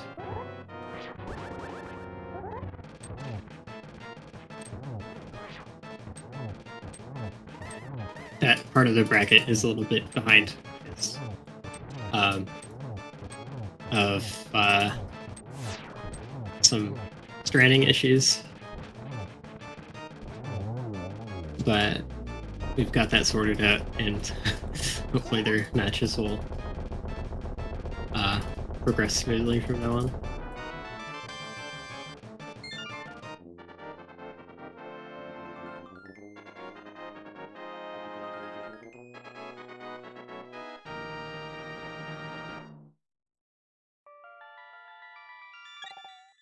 Oh god. Hope Room Big Key. Where was Big Key? It's in Hope Room. It's like it's the first room off to the right. Okay. That means that the hookshot could be up the tower climb. Oh no, is he gonna go for it? He kind of has to. Yeah. Oh, this is wow. The bait. At least like he's like I'm not entirely sure if this judgment call is correct, but from their hover attempts in Hookshot Cave, he looked like he was the better one at it. So, but like yeah, he's gonna climb up the tower, and he has a decent chance of being able to pull that hover off if he gets to the top and he needs to. The big concern for me is what is Eddie going to do once he's done? I guess Eddie's just going to go to Turtle Rock and get that done. But like, I'm just a bit concerned because like now Eddie's going to have to go look for the hookshot. And like, what does he decide to do when? Because for now he's waiting on the information of what statue is going to find up here. I guess they're far enough apart that it won't be too big of a deal.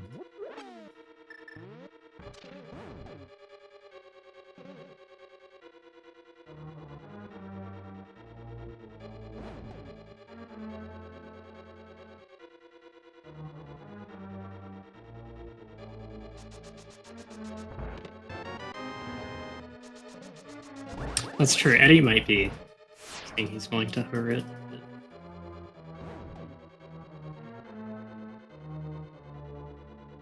Yeah, Eddie's gonna have to have a really good, like, I mean, end game here for everything to be able to catch up.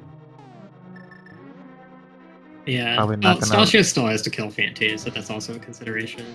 It's like they're not going to end up too far apart.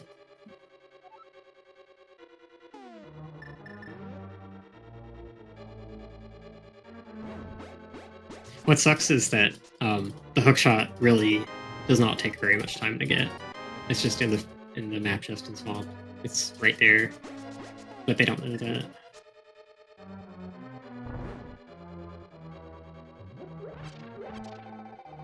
But it looks like they're gonna end up behind throughout all of this. Bressingham was just able to catch up so much in go mode. I think Eddie having to go through Lower Norfair to get to Meyer was part of it too. Yeah, no flute. The flute actually played a pretty big role, I feel like, for Bress catching up so much.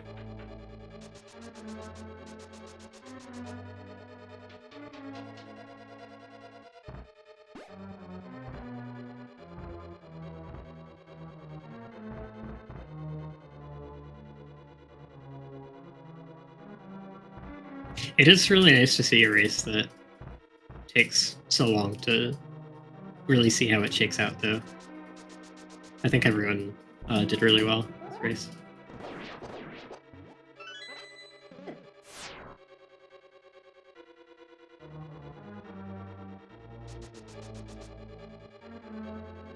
Yeah, there's a lot of ups and downs to it, for sure.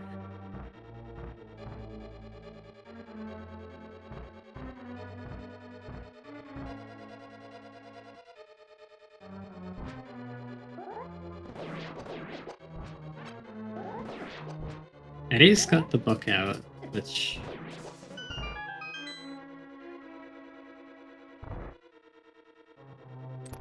Okay, yeah. I guess Eddie's going into Swamp. I can't think of anything else he'd be doing right now.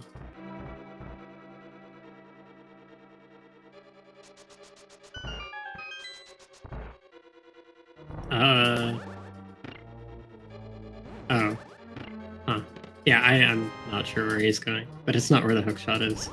So Stasio, having obviously not found the hookshot in the GT climb, He's gonna have to pull off this hover.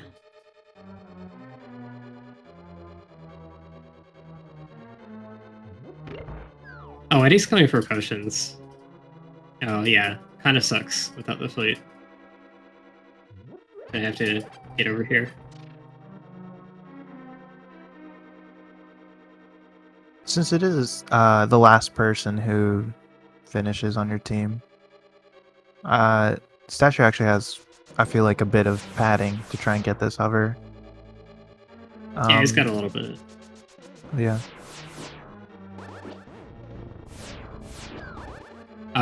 The fact he hasn't killed Phantoon is gonna hurt him though. Like it limits the amount of time he can spend on this.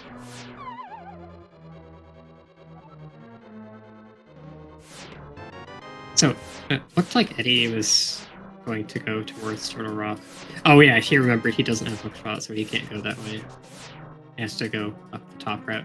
So Eddie going this direction.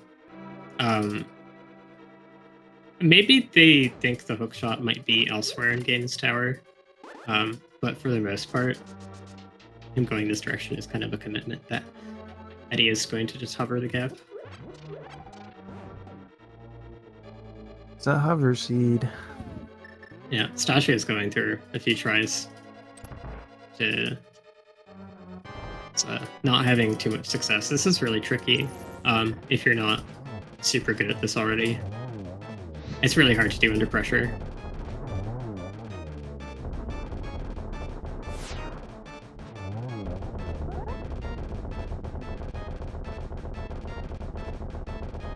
Okay, so the way that hovering works is it takes 2 frames for the game to make you fall. 2 idle frames in the air for the game to make you fall. So if you're doing dash inputs and the gaps between them are only 1 frame apart, you won't fall, and that's what allows you to hover. And on that 1 frame in between is when you're able to get movement across the gap. So it doesn't like matter in particular which frame. It's not like a specific frame of the animation you need. You just need 1 frame exactly to be in between all of your dash inputs. And your dash inputs have to be less than 30 frames each, otherwise you'll fully charge the dash and then you'll fall.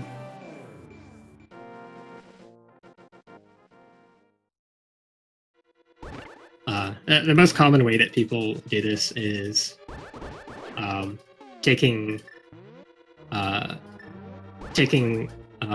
backs of 2 fingernails and kind of scraping them across the A button back and forth. You kind of want a gap between your fingers that makes it so that they're not pressing for 1 frame each time.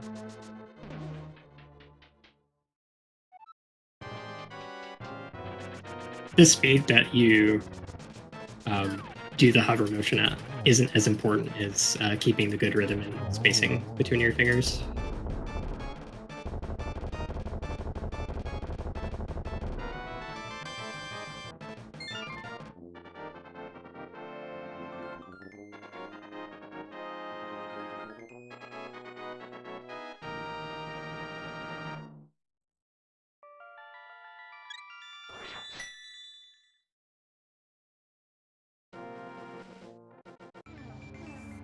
It's pretty hard, but the way it gets described, it sounds way harder than it actually is.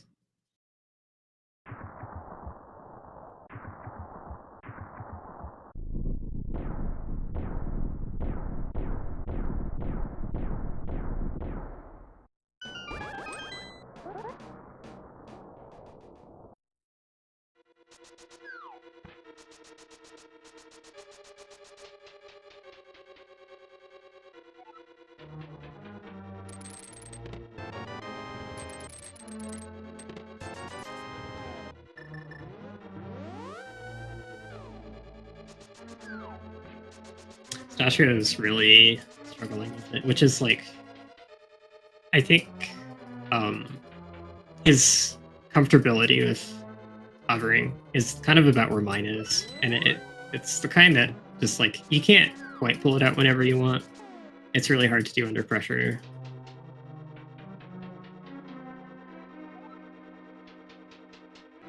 Nito and Bressingham are in the climb already at about the same point. They're going to finish very close together if they keep this up.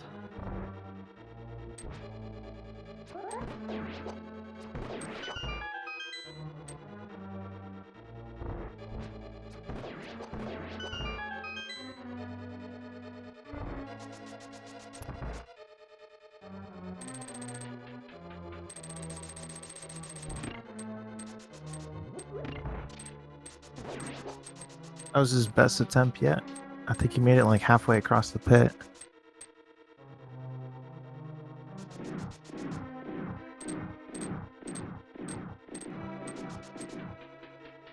It's annoying to do this with Moldorm in a way as well. It's a good thing he has the powder, because he can afford to take these damage, this damage from landing on the spikes. And he can use the powder to refill off the anti-fairy whenever he needs to.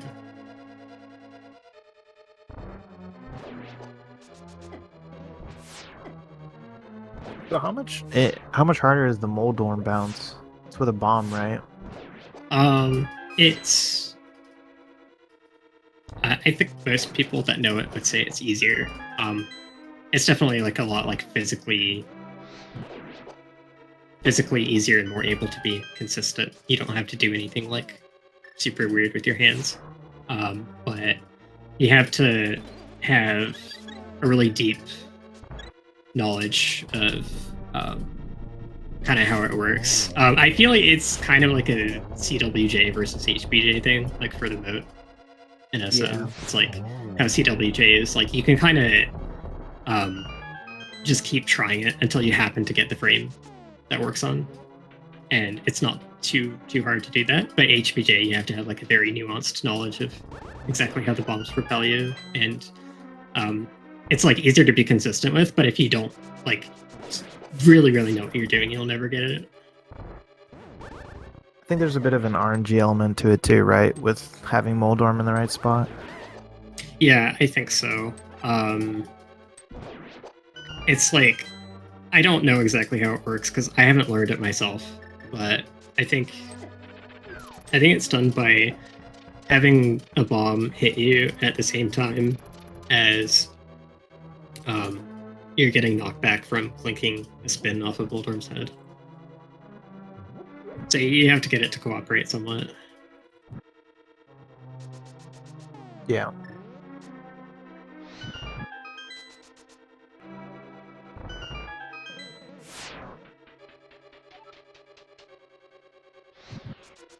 There's a lot of different runners that strongly prefer one over the other. Meanwhile, Bressingham and Nito are like, they're synced up really well now. Yeah, pretty nice. Finishing really close to each other. That's always cool to see. Yeah. They're gonna physically patch Stashio up right now. They already did pull ahead of him technically quite a while ago because he still has to kill Fantoon.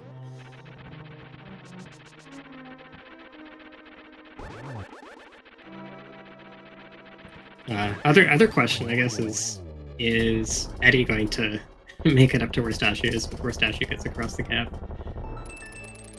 Yeah. I basically had a sample size of 1 when I was judging their hookshot cave hover, so it seemed like Eddie was less comfortable with it, but I don't really know.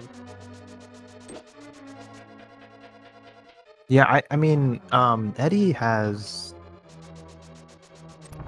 I know he's done hovers before, because of a link to pass race. But yeah, I don't know how consistent he is at it.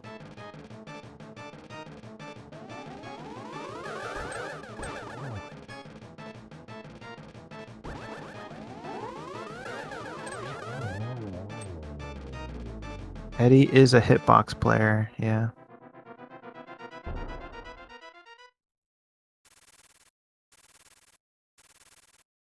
Okay, Bressingham getting Agatu done a few cycles before Nito. Looks like Nito is having some trouble